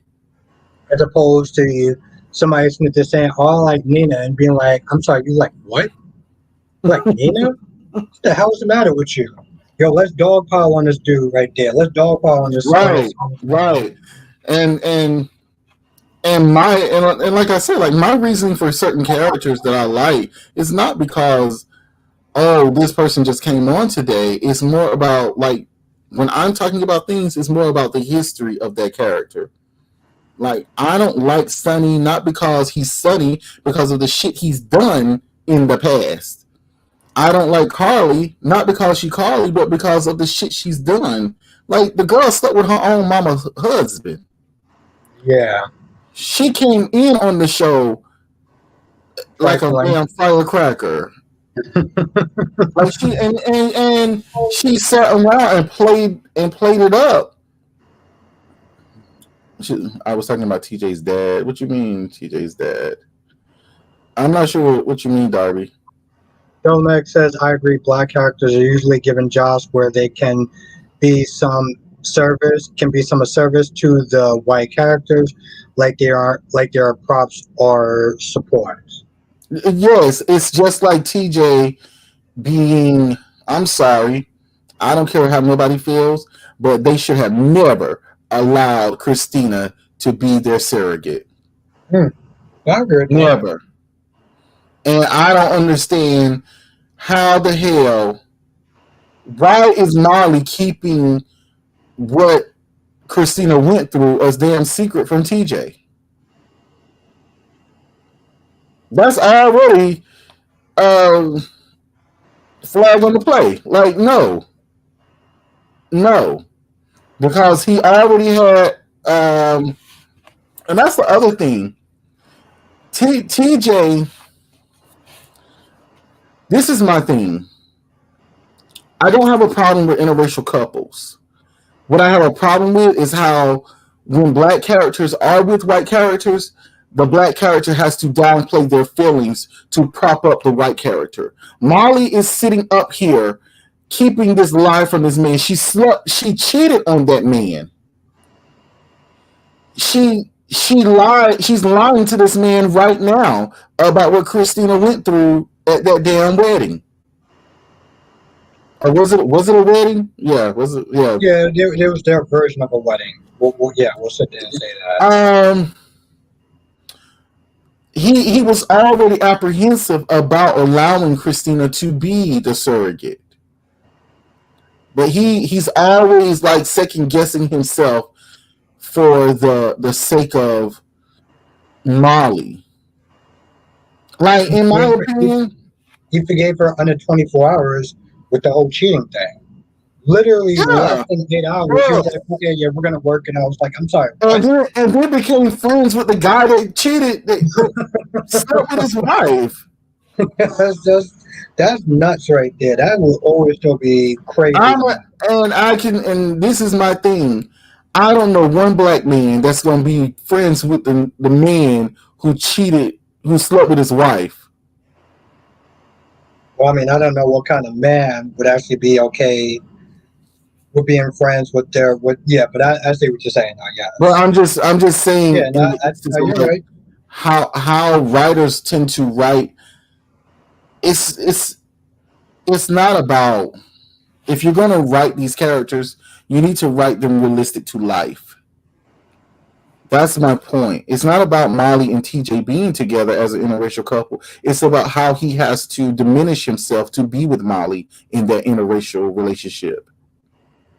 It's the way Lily has to diminish herself to be with Daniel, to be with Billy. That's the problem. That is the problem. It's not about, and this is why I tend to say that I don't want interracial couples, because you're not going to write them right. You're not going to write them true to life. And you try to take away the things that these people will actually go through just to fit a narrative that does not truly exist. And that's irritating. I don't know one woman like Portia. Oh my God, what's the other black lady name? Who? You said the other what? It's Portia. What's TJ's mom's name? Jordan. Jordan. Jordan. Portia and Jordan would have been checked Carly. Day one. Day one. Would have been checked Carly. Because, like, they probably would have checked her, and it probably, like, if Carly came in talking crap to Elizabeth and Portia just happened to hear it, I don't know, not one girl named Portia that's going to allow her colleague and her friend to just be sitting up there getting dogged by Carly. Like it's just, I'm not saying that this happened on the show. I'm just saying that this show tends to, all of these shows tend to write black characters in a very diminishing way. Like, as much as I love Young and the Restless, they don't write black characters right. Let me ask you a question, just to kind of switch gears a little bit. What are some of the things that you are, if anything, that you actually are liking about some of these songs? If anything, or stuff that you want to sit there and see that you like so far and you want to see more of? See, I'm afraid to say if I like something, because then it goes sour, and then I'm not gonna like it anymore. Listen, Sammy, you are entitled to your feelings. So I want to hear. I want to hear. Well, let me think. I do like that GH is writing this whole alcoholism storyline for Finn. I do like that. I think eventually what's going to happen with Finn is that he's going to lose custody of his daughter because of his alcoholism. Huh? On Young and the Restless, I do like. Now today, was it today? Maybe it's tomorrow's episode. But I do like the fact that Katie came home and saw Claire, and Katie was like, "Bitch, no, you ain't my sister. I don't know you. You ain't my family." I did like that, because that's who Victoria used to be when she was a young girl. She was like, I don't know if people remember, but Victoria and Ashley used to go at it all the time. Victoria and Ashley never liked each other. When Victoria was 15, Victoria was hell.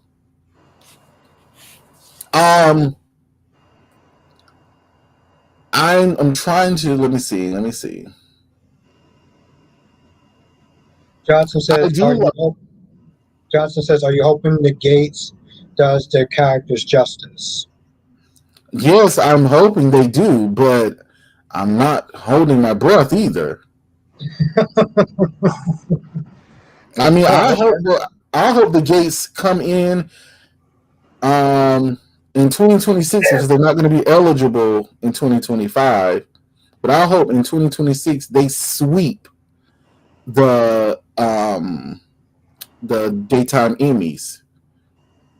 Hmm. So that it can put these other soap operas on notice about how they should be writing black characters and how they should be investing more time and effort, not into just black characters, but into all of their characters who are not white.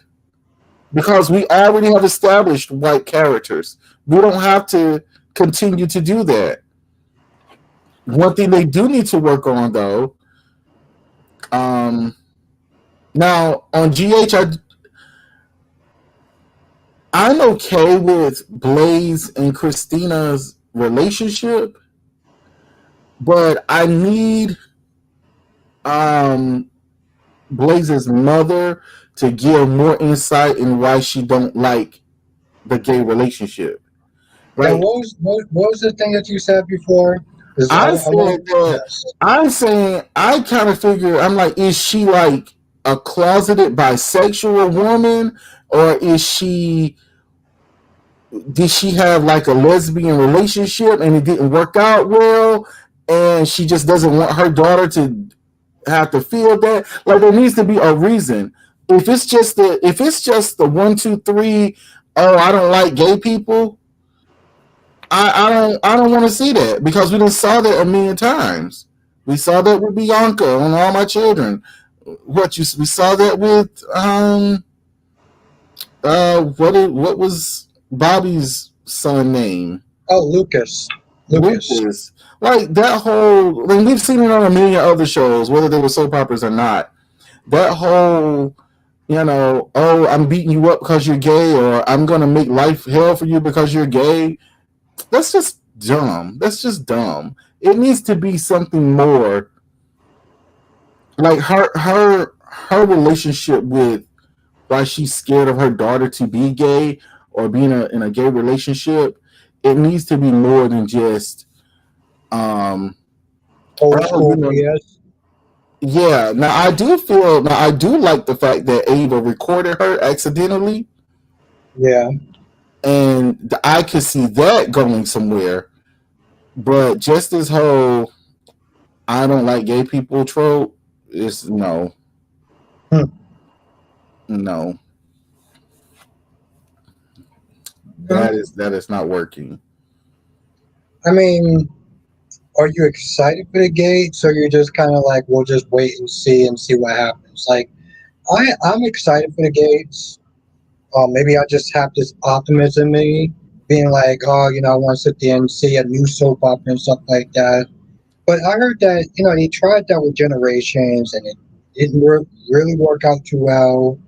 I didn't watch Generations, but like I heard they tried with Generations. So it's like, what do you think that the gates can do better that would sit there and make it last longer? Like, Well, well, like seriously. well. We also have to put things into context. Generations came out like 89, 90, 1990. I think it was like on television from like 89 to 1991 or 1992 or something like that. And then it was on the least popular um, network for soap operas. Like NBC was not the highest rated soap opera network. Hmm. It was CBS and ABC. And CBS led the charge. ABC was second, and then it was NBC. So their soaps always like I don't know if people remember, but Days of Our Lives is a wonder that they're still here because they always was like on a hanging on by a thread of getting canceled. But Generations was already on a low rating soap opera network. A lot of black people did not watch Days of Our Lives. They did not watch Santa Barbara and Another World. They watched either ABC soaps or CBS soaps. So that was their first mistake there. The fact that it's going to CBS, they're already starting off the right way because um, Young and Restless has the most watched viewers, but also has the most black people watching the show. Yeah. So it's just going to fall in line.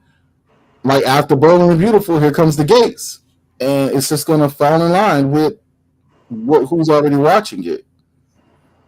It's, Um, I think the other thing is that the Gates cannot be scared to write storylines that people are that don't, you know what I mean? Like, don't be afraid to write storylines that are true to life. Like, have a black man get shot by the police.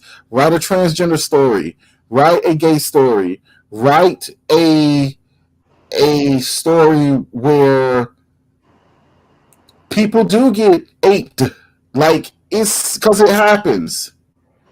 These yeah. are things that we need to be seeing, and I'm not just talking about your normal your normal plot. I'm saying, like, let it be the other way around. Let it be that a man gets aped by a woman, Ooh, okay. and see how that, see how that is resolved. Um, Write it to where, like, the villain is a woman. The Victor Newman of the show is a woman instead of a man. Like, Yeah, don't. they definitely need to come out swinging with some bold stories and not just an episode where you're just like, God damn, I just waste 20 minutes of my time, or I just waste 60 minutes of my time. Like, show us something that's going to sit there and capture us and push the boundaries a little bit, and some real actual stories that, you know what, this was bold. This made me want to sit there and kind of take an extra few minutes off my lunch break. I'm going to sit there and get into this.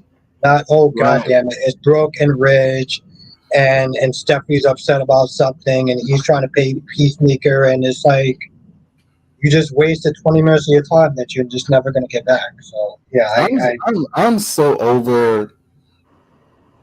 Now I will say this.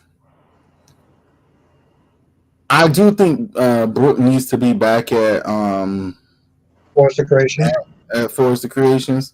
Not because I'm a fan of Brooke. I never liked Brooke. I never liked her from day one. But I can be fair and say that she's needed in a space that is, because Brooke ain't never been no heroine, and I don't like how they're writing her to be like this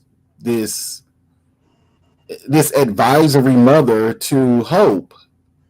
That like, if anything, Brooke will be telling Hope to, yeah, go steal her man. Show her what the Logans can do. Because, and I kind of do like how they're writing Hope, though.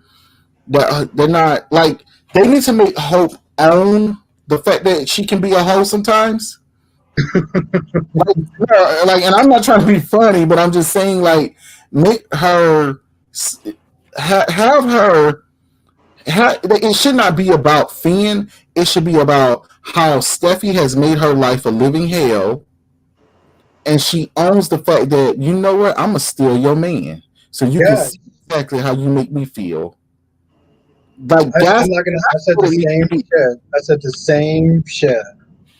That's what it needs to be. It does not need to be, oh my god, I cannot take her man. That's Steffi's husband. It does not need to be that. It needs to be Hope tapping into her Logan energy and taking notes from what her mama did, from what um Donna has done, and just tap into that energy and just be like, you know, I'll fuck your man. Yeah, And then discard Finn and let him know this was never about you. This was about getting back at Hope. No, yeah, I that would be good. So that would be good. So Johnson says more like to live. Todd, um, Trevor St. John version got violated by a woman named Margaret Supton. Cochran. Shit. Um, I don't think it hits the same when the so Todd also. I mean, at that time, who we knew as Todd also raped someone.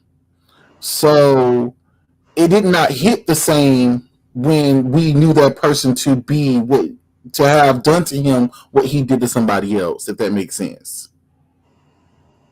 So like this time around, like if they write this story, it should not be that the villain who also violated someone should also be violated. It needs to be a good guy. Like it needs to be maybe like a young 18-year-old who It's not somebody that does not really have dirt that you're not going to feel not as much right, sympathy for. right, right. It needs to be someone, and then on top of that, it could be like a storyline of the boy is gay, but the woman who violates him is trying to make him not gay by using her feminine ways to ungay him. Hmm. Ooh, that would be bold. That would be bold. I gotta ask you a question now. I always sit there and ask you this question in the chat. You always sit there and talk about Steve B. What are your thoughts on Steve B's acting and just his characters and stuff? I want to actually hear Uh, it. I want to hear it. he cannot act. I don't care what nobody says. The only reason why it seems like he can act as Jason is because that's all he can do. You don't see this man crying. You don't see this man expressing any other emotion than stern face. You don't I saw see him this cry man. once. Huh? I saw him cry once. I saw a tear. Okay, but have you ever seen him like he just break down? No, no. And this is why I did not want Steve Burton on Days of Our Lives, but I also didn't want him to come back to General Hospital because it was going to be the same thing. When it really should have just been somebody who could have. It should have just been a different actor playing Jason. And hear me out, but it don't. But it should not have been Jason Morgan. He should have came back as Jason Quartermain and have him be a totally different person. Make him. He said, "Oh, please, Jason is a robot." But have the person have this guy who's going to play Jason Quartermain have him in like this, like he's in this role of I'm taking over Quartermain Industries, and maybe have Tracy even like welcoming him because he's no longer Jason Morgan and he can no longer be used for Sonny. And that would have been, to me, they never had that story to bring him back to being Jason Quartermain. He lost his way and turned into Jason Morgan, and then no longer, like, he lost his whole identity. Ooh, I like that. That's bold. Like Laura B said, that's bold, Samuel. Um, But it has to be. just I'm just hearing that. I'm just like, wow, that's bold. It's bold. If you can make a channel, I'm gonna subscribe to that shit. Lisa says Steve Burton has broken down. I'm not saying that he hasn't had those scenes. What I'm saying is Steve Burton is not an emotional character. He does not play an emotional character. He's not in touch with his emotions. I'm sorry. For you to be an actor, you have to be in touch with your emotions. And he only wants to play macho characters. He does not want to play a character that has to be vulnerable. Hmm. He cannot act. And I don't care what nobody thinks. Like, they really need to hire somebody else to play Jason Quartermain and not Jason Morgan. We've had enough of Jason Morgan. We've had, I don't know what, 30 years of Jason Morgan. I'm And so sorry, Samuel. I asked you that question. I'm just saying, like, there's not No, a.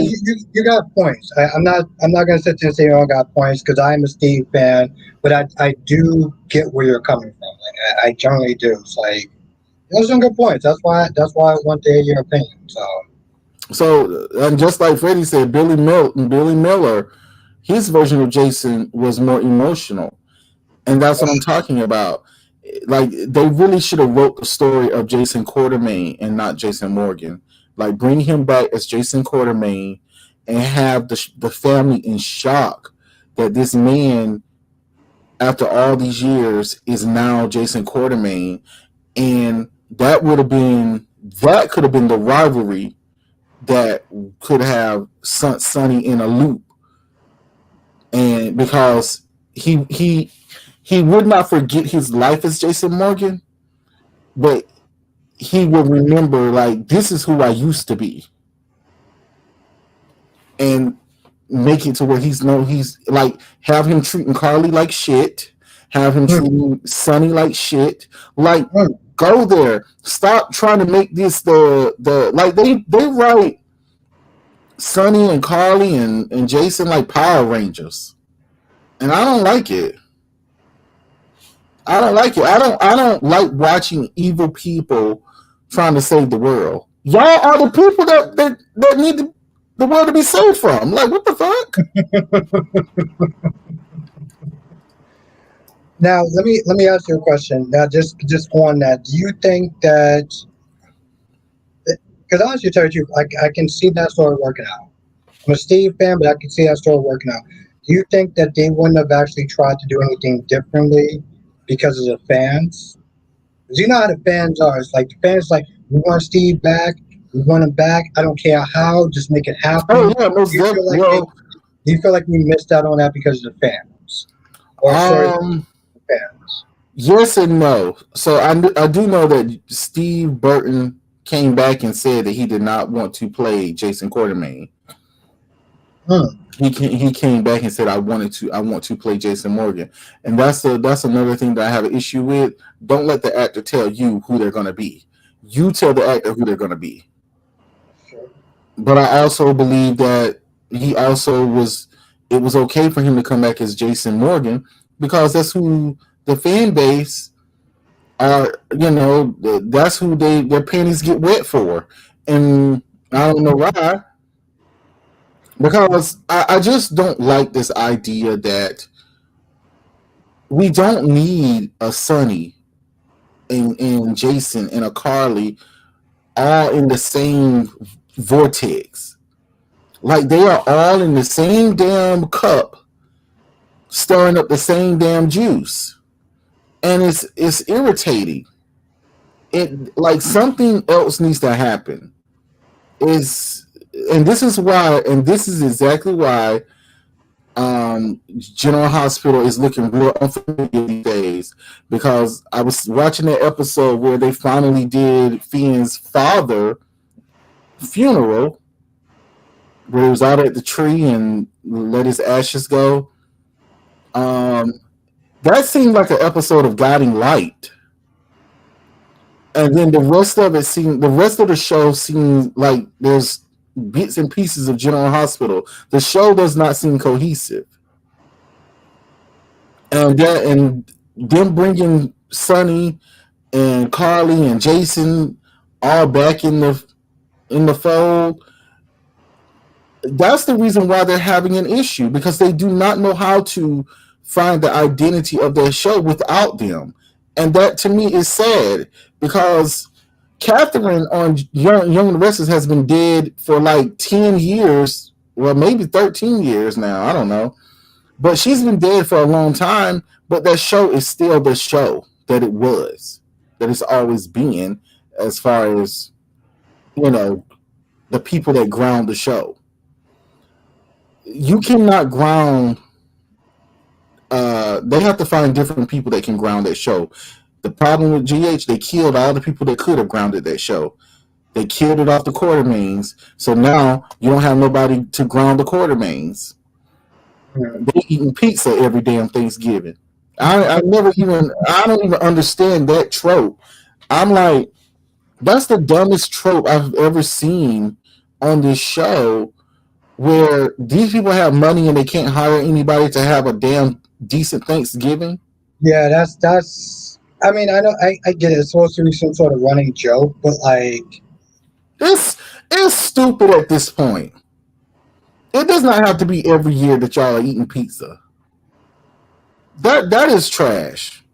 Y'all can put y'all order in a month before Thanksgiving, and y'all still yeah, eating pizza on Thanksgiving Day. yeah. Again, I think some of those decisions just come back to fan bases. Like they're used to that joke. They're used to Steve. They're used to his acting. You just like let's put it this way. You just gave a perfectly good story, right? But I can tell you right off the bat, and maybe it's just maybe just a fan of me.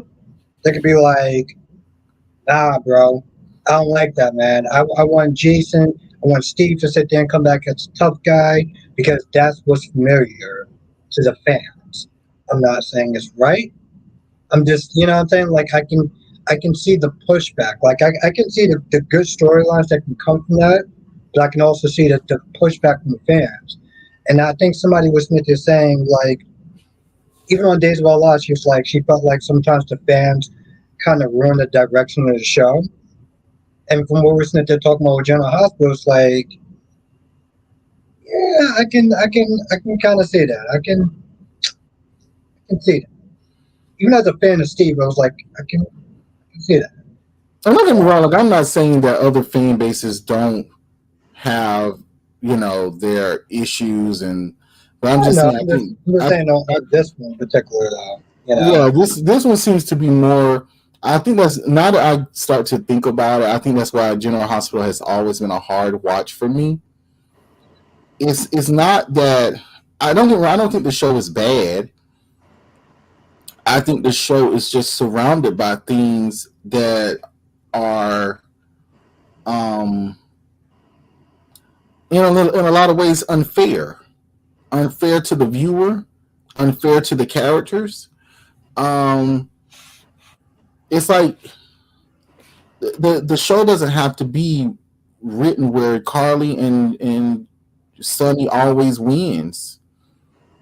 Like Carly can have an issue that's more than just about her children. She can have an issue to deep dive into why she has to be so integral in everything. Like even when shit don't have nothing to do with her, she still finds her way in it. like that Alexa story with one of um the guy who was going to sit there and kill Alexa. Somehow she just showed up. Yeah. It's like you and Alexis ain't even friends. I know, and I remember that episode specifically because a guy named James said something along the lines of, "Why does Carly have to sit there and be in every scene?" And of course, he got tons of smoke from like the fans and stuff like that. They hated him that day, but it just made me think about that. I was like, I mean, I like Carly, I do, but I was like, yeah, I don't know if you should have been in this particular episode. But okay, sure. I guess whatever. That's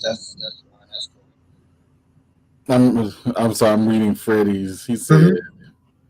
He said I'm disappointed also of how they're writing Sam being a Karen, pulling that I was young and in love, girl, but you wanted to be a part of Jason Mob life and adventurous and wanted a baby. Now you got it.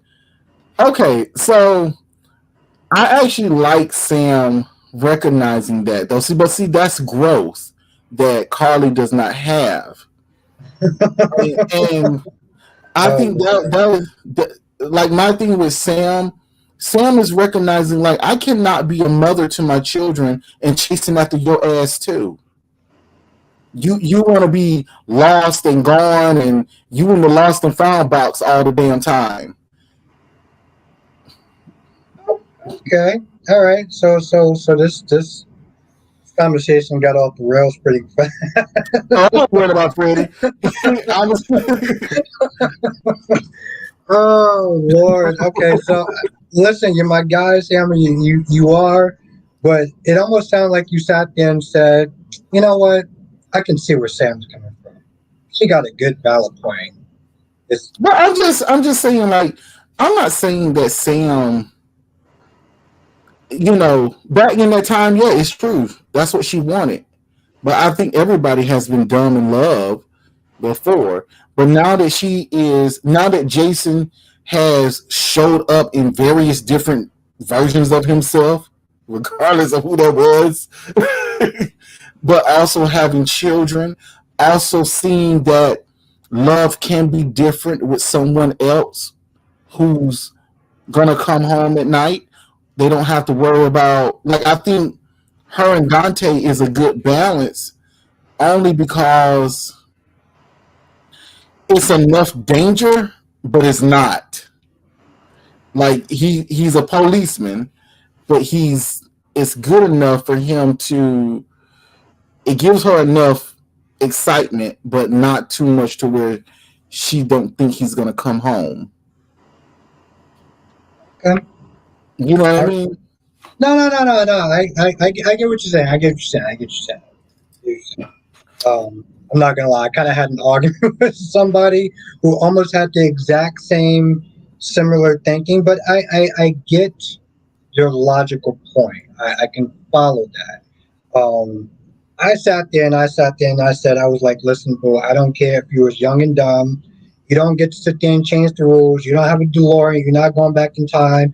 But I get your train of logic of where you're coming from and how Sam is thinking. So I can respect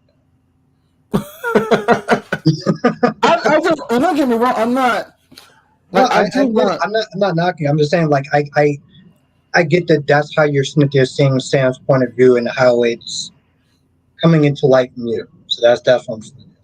well, I think that had a lot to do with how when Patrick McCahey came on to write the show, I think a lot of people don't even realize he was writing the show back to how it used to be. Everybody has gotten so used to Chris and Dan's writing, which is more plot driven and characters not growing and characters just doing and not having a reflection, or they're not taking introspect of themselves. Chris and Dan don't do that. But Patrick Mulcahy, when you look at the stuff that he's written, he wrote that transgender storyline for on Bold and the Beautiful, um, with Rick and Maya and that whole family. That's the problem with GH. Like, they don't want writers who are going to write stories that are character driven. And Elizabeth taking an introspective at herself on why is it that I was so in love with Jason and keeping his secrets when this man literally everything he does could harm my family. Hmm. You know what I'm saying? Like, these girls are grown. They got kids who are about to graduate high school. They got kids, who they got to be really protective over because they can't allow their kids to falter. I think that's the difference. When you have kids who are growing up in a world and they've had to be there and be the only one there as for this long period of time where Jason is bouncing in and out of their lives, I don't blame Sam. I don't blame Elizabeth. No, you don't. I love you, but no, you don't get to just pop up when the hell you want to because you just decide today, oh, I'm not in the mob chasing nobody today because I got a little free time. And then once the time comes that you got to be chasing somebody in the damn mob, now all of a sudden you get to be lost, and now all of this emotional weight is on me, and I got to explain to our children why your ass is gone again. It's time to let these characters grow. At this point, if Jason Quartermain ain't coming as a different type of person, kill this man off at this point. It's just it's enough. Hmm, I like it. I like it. It was bold. I like that. No, no. Listen, I respect it, and I see the thread. I see where the line is actually coming from. And that's good because I've been giving Sam smoke all week, and I'm going to continue to do that. So it was nice to sit there and have a different opinion and actually a very intelligent one. So I respect that. I respect that. I do like Carly with that guy, the guy that's John, at the yeah, hospital. John, yeah. That could be a. I think that is more of her league. Like I think he can tame her. He can make her a little bit more mellow. Ooh. I like him with her. I do like that. A lot of people actually said that too. A lot of people actually said that too. So I think even Laura Wright actually said something about like it would be an interesting pairing of you know of those two. Freddie said I wish it was like that too, Sammy, but you're just gonna do what they're gonna do. They're gonna write. Yeah. Oh, that's I know. I wouldn't be worrying about it if Albert wasn't asking me these questions. Trust me, I done gave up on General Hospital a long time ago. I don't Oh yeah. watch it thinking that watch it. I don't watch General Hospital thinking that they're going to write it the right way.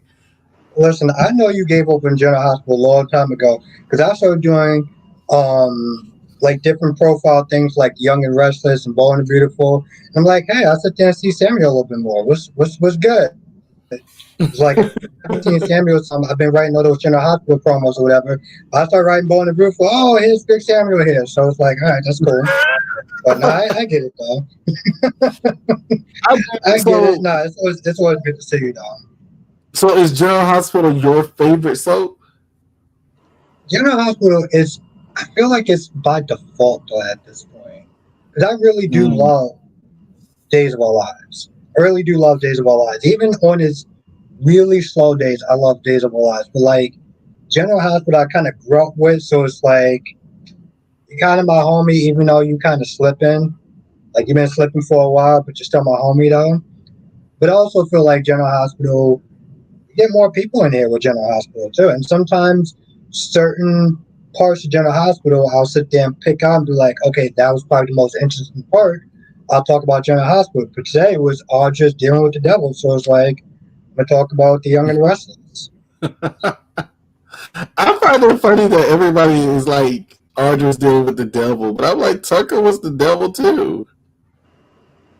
I mean, if you know, I mean, I don't know if you ever watched back when Tucker first came on.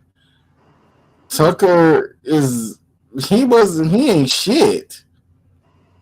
But I think the deal is that Victor does need he needs his own jail. Like what the things that happen to John Abbott and Jack Abbott needs to happen to um Victor and maybe Victor and maybe Victor and Adam and kind of have Adam kind of putting some angst in between Sally and Audra because they're friends now. But if Sally finds out that Audra slept with Adam, and then somehow they lose portion of the company due to Audra, and I think it would make Victor do make him have a reflective moment on how he treated John Abbott back in the day and how he treated Jack back in the day, and see that maybe he's not too different, or that he also can't be fooled. I think there's because one of the things that I think is um, Victor's weakness is a woman. That's why he gets so angry when uh, Nikki does something that he doesn't like. you just you just said that you just said that Victor's a woman. No, I said his biggest he does not like it when a woman doesn't listen to him, or Oh, okay, his biggest like his Achilles heel is a woman. okay.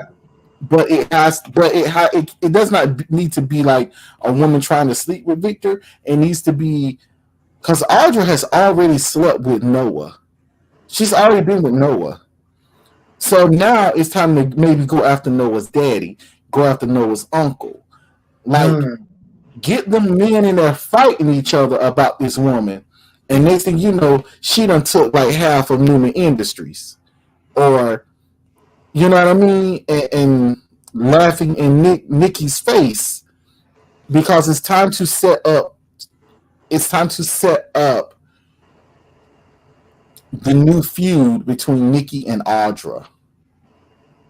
Nikki and Audra, because Nikki is an older woman now, and it don't have to be about Victor, but it needs to be about how Audra done swooped in, done slept with, because who she thought Sharon was, that's who Audra it actually is. Hmm. I remember I've heard stories about how Sharon and Nikki and their whole thing. Now Domex says that's right, all come over to Salem. Listen, I gave Days of a Lodge a lot of props when I first started watching. I was like, you know what? The show is actually really good. Like I love General Hospital, but they need to be bringing it. Days is Uh, good. Days they is need to be Days is bringing one of it. the So better ones. I give them their credit. I get it their credit. I always sit there and talk about it. So I just want them to recast Sammy. oof, I want them to recast Sammy because such a bold Allison, statement. I like it. Gina Tognoni can be Sammy. Gina Tognoni can be Sammy. I'm okay with that.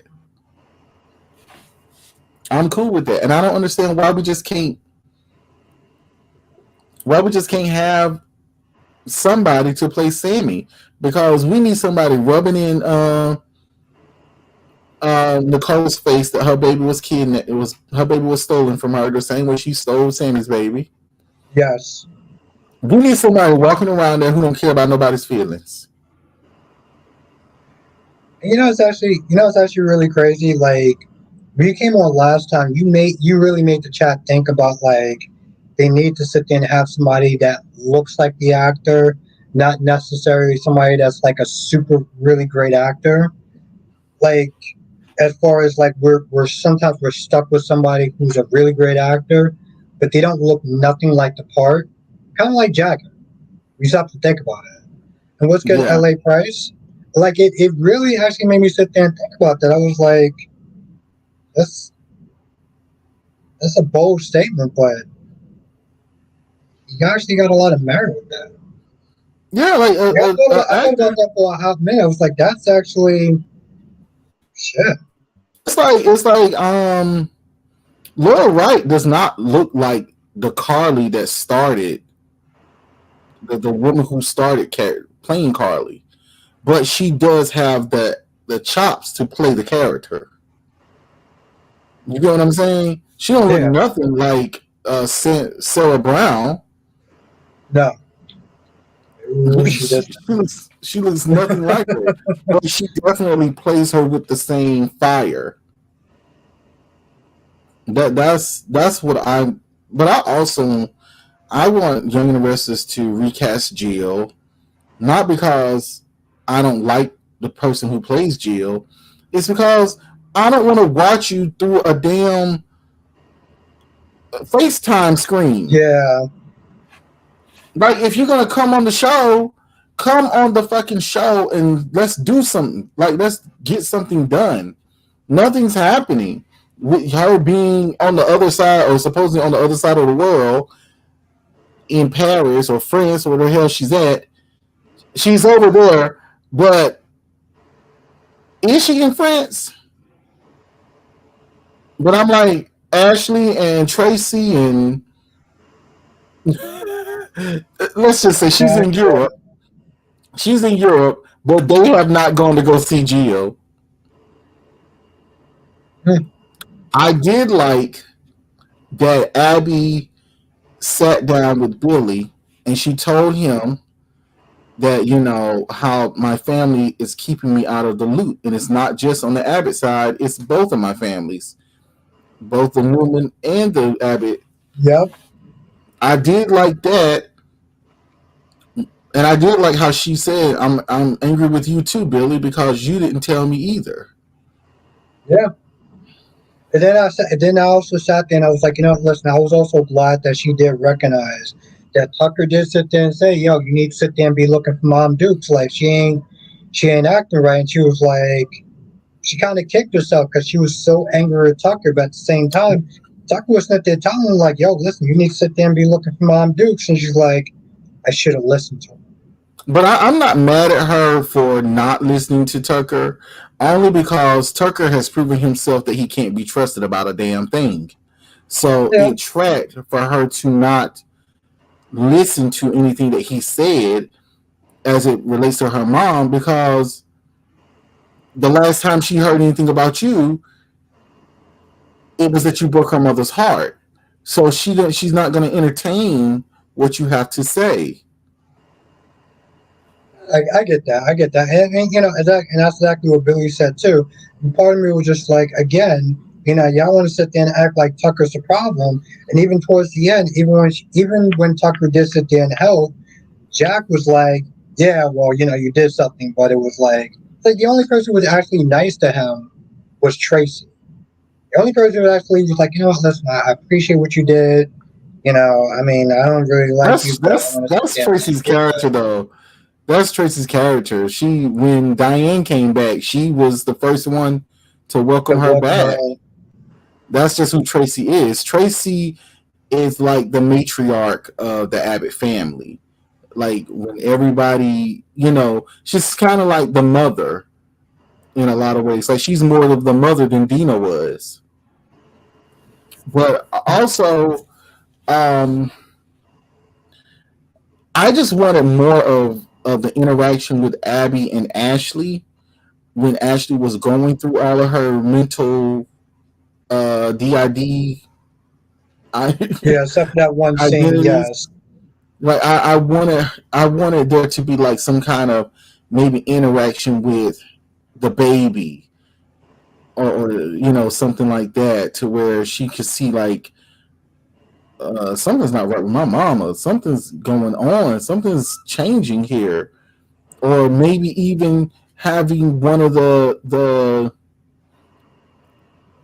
identities slap Abby for, Because yeah, like for seeming annoying, like not just saying it in her head, but like kind yes, of I remember that making, scene, yes.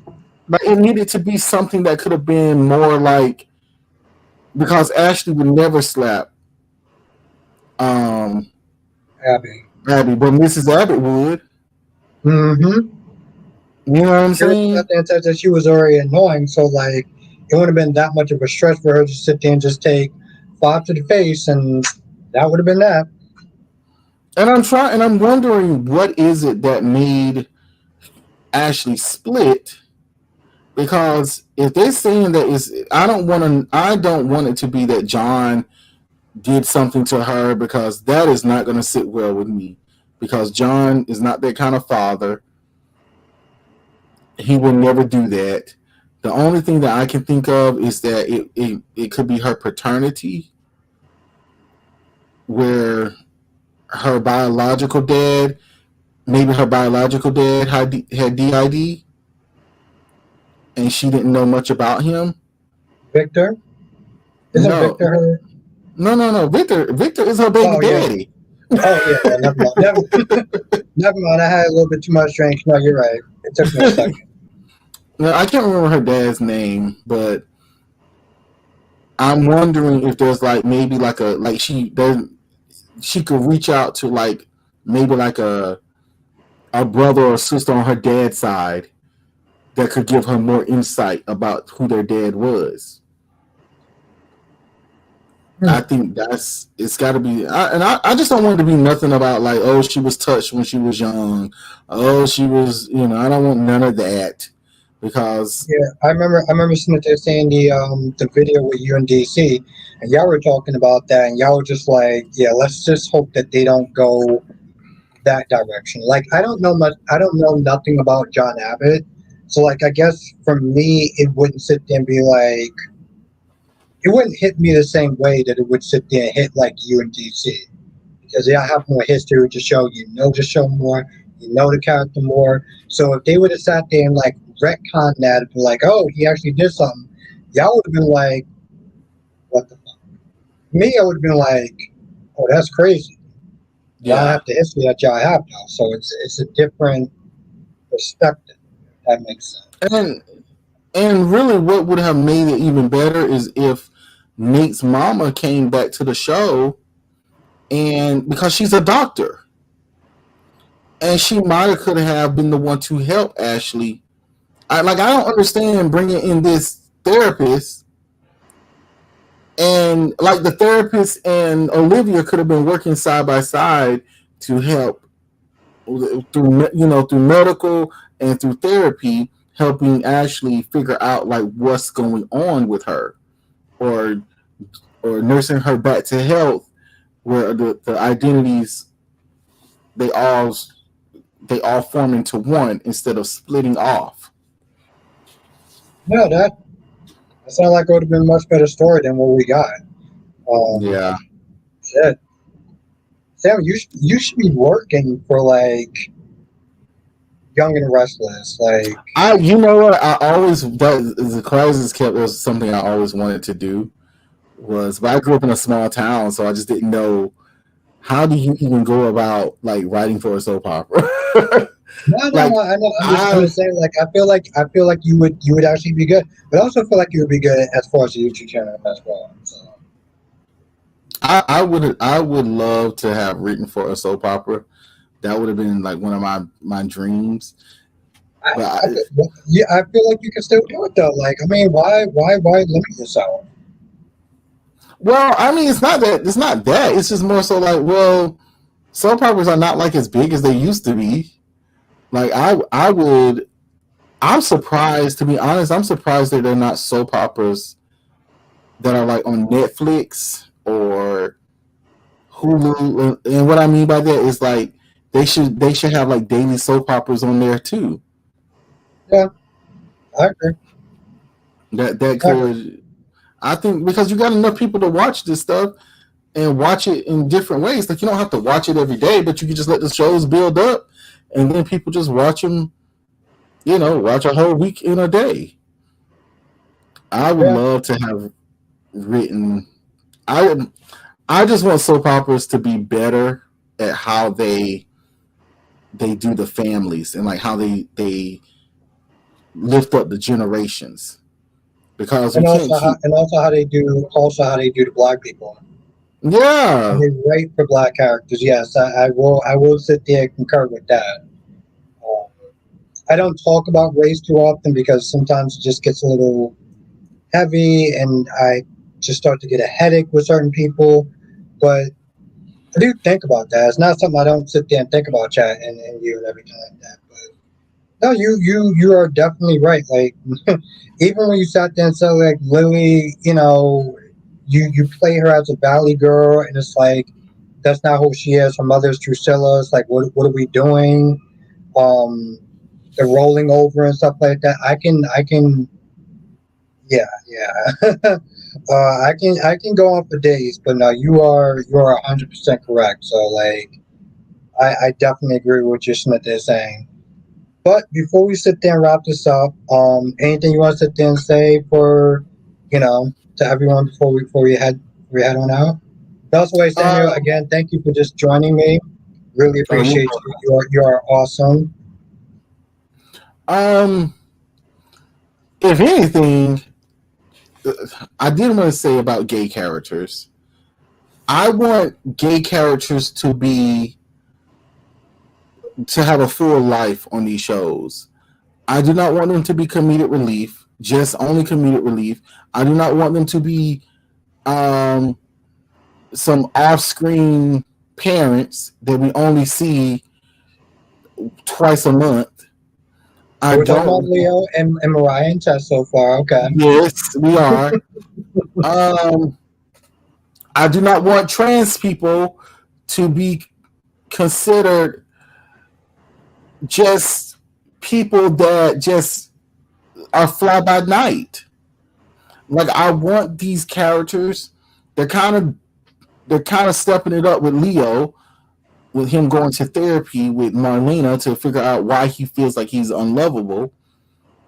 Um, but I want, and this is my thing about, especially when they write female gay characters, they write female gay characters way too vanilla. They want to play. This has been one of my biggest issue about YNR. They want to play in the gay space, but they don't want to go anywhere with it. It's like you gave them a baby for what? I really think they just gave them a baby just to kind of write them out a story. Oh, they're parenting.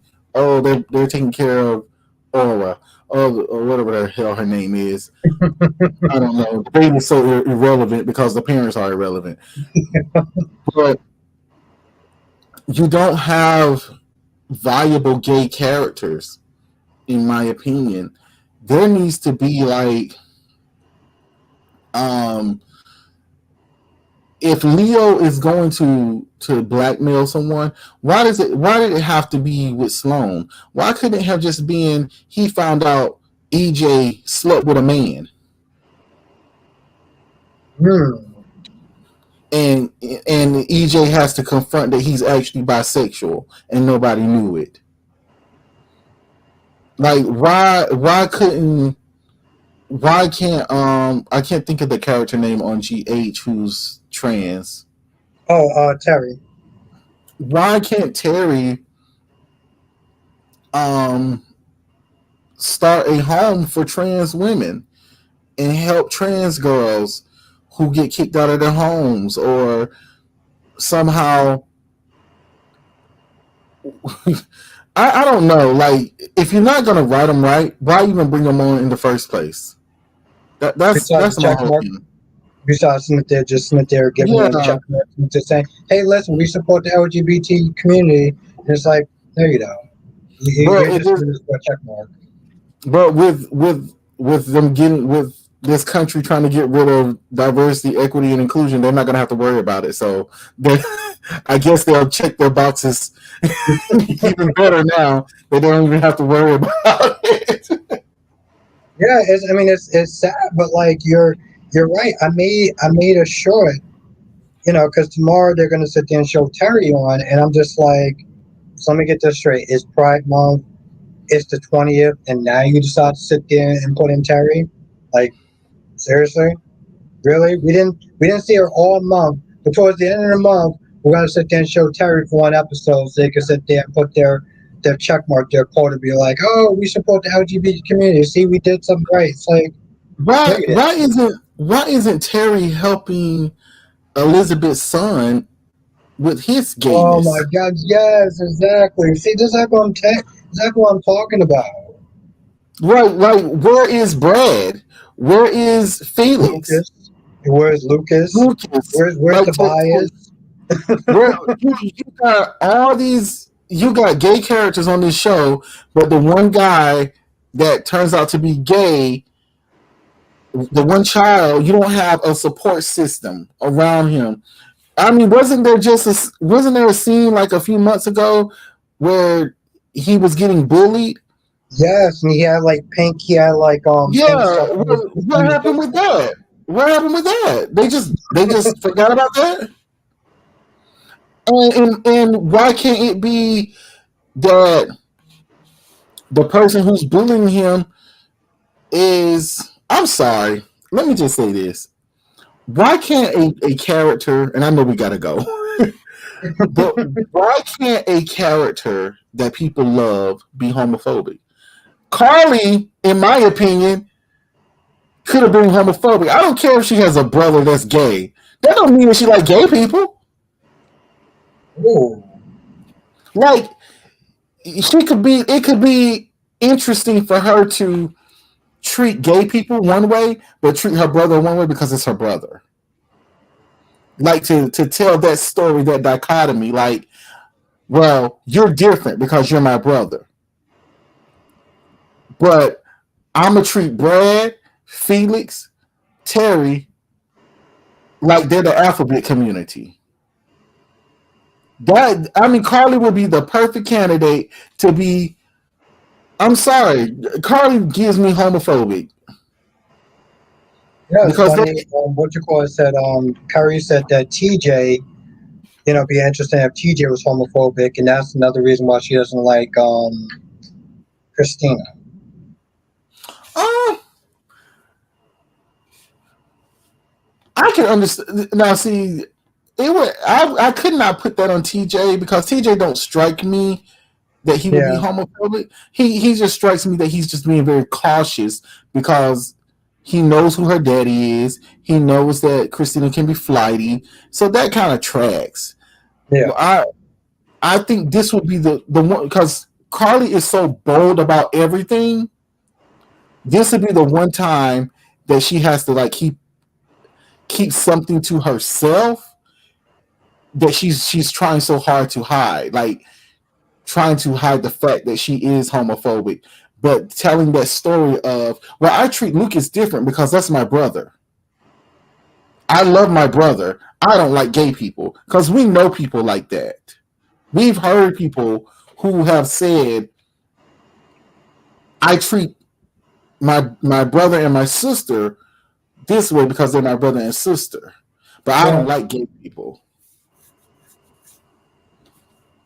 I've seen He that. said that would never happen, not GH style. I know. That's why I don't put too much into it. No, but I mean, I've seen it as well, so I think that would be a perfect story. And then, unfortunately, like what he does sit there and say, that ain't happening, especially with Carly. But Mm, I think that would be good storytelling, though. because God I think that would forbid, be, yeah, I know.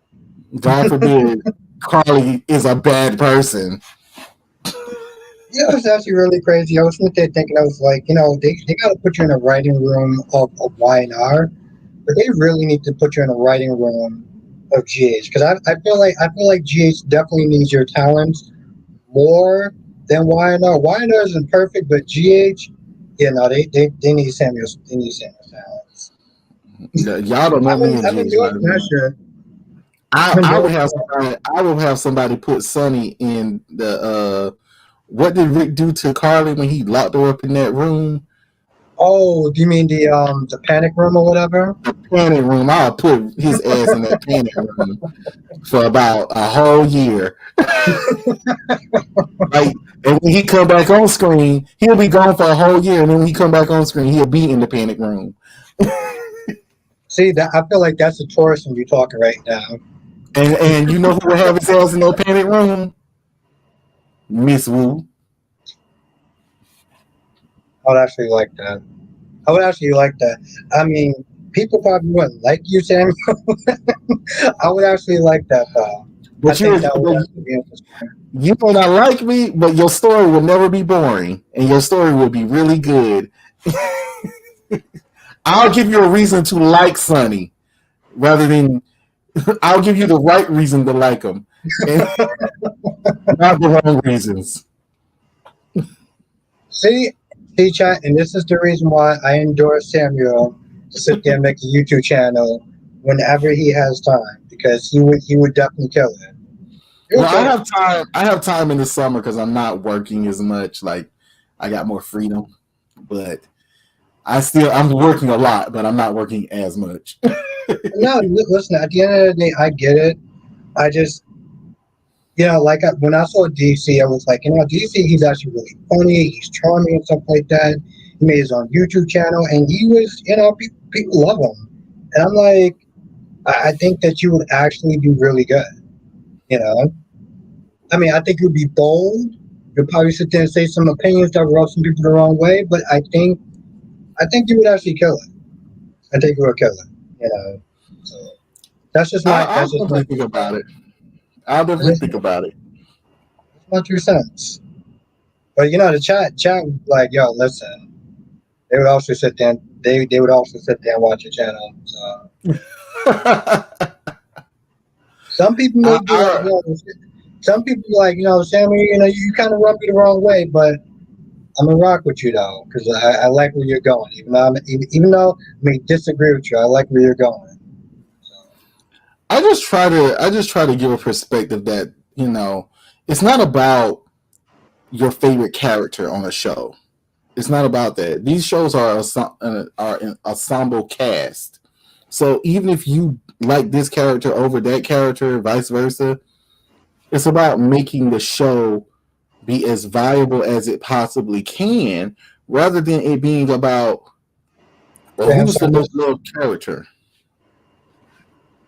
So I mean, I also sit there and think it's also a lot of fan service, though, like you said, especially with like Jason and stuff like that.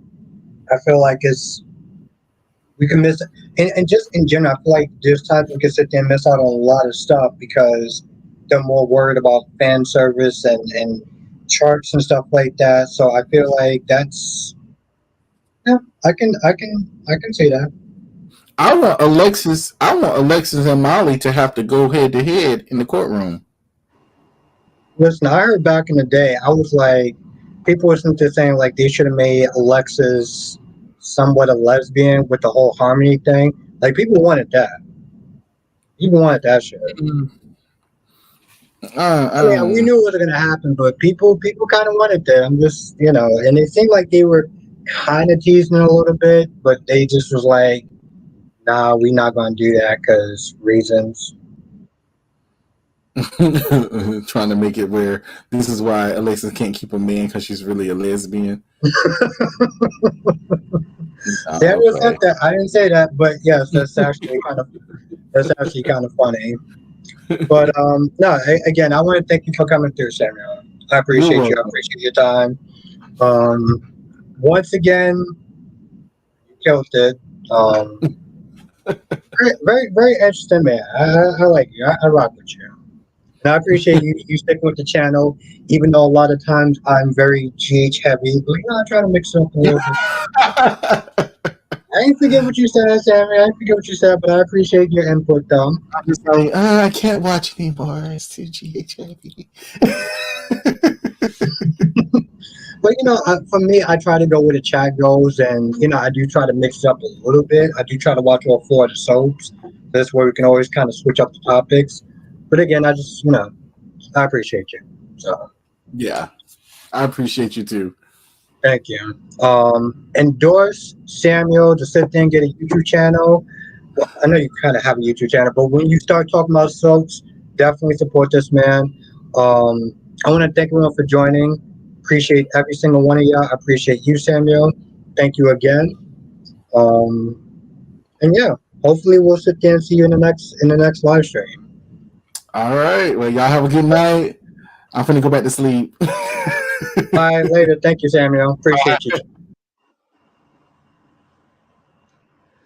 It's a lot of fun. I appreciate every single one of y'all for coming through tonight.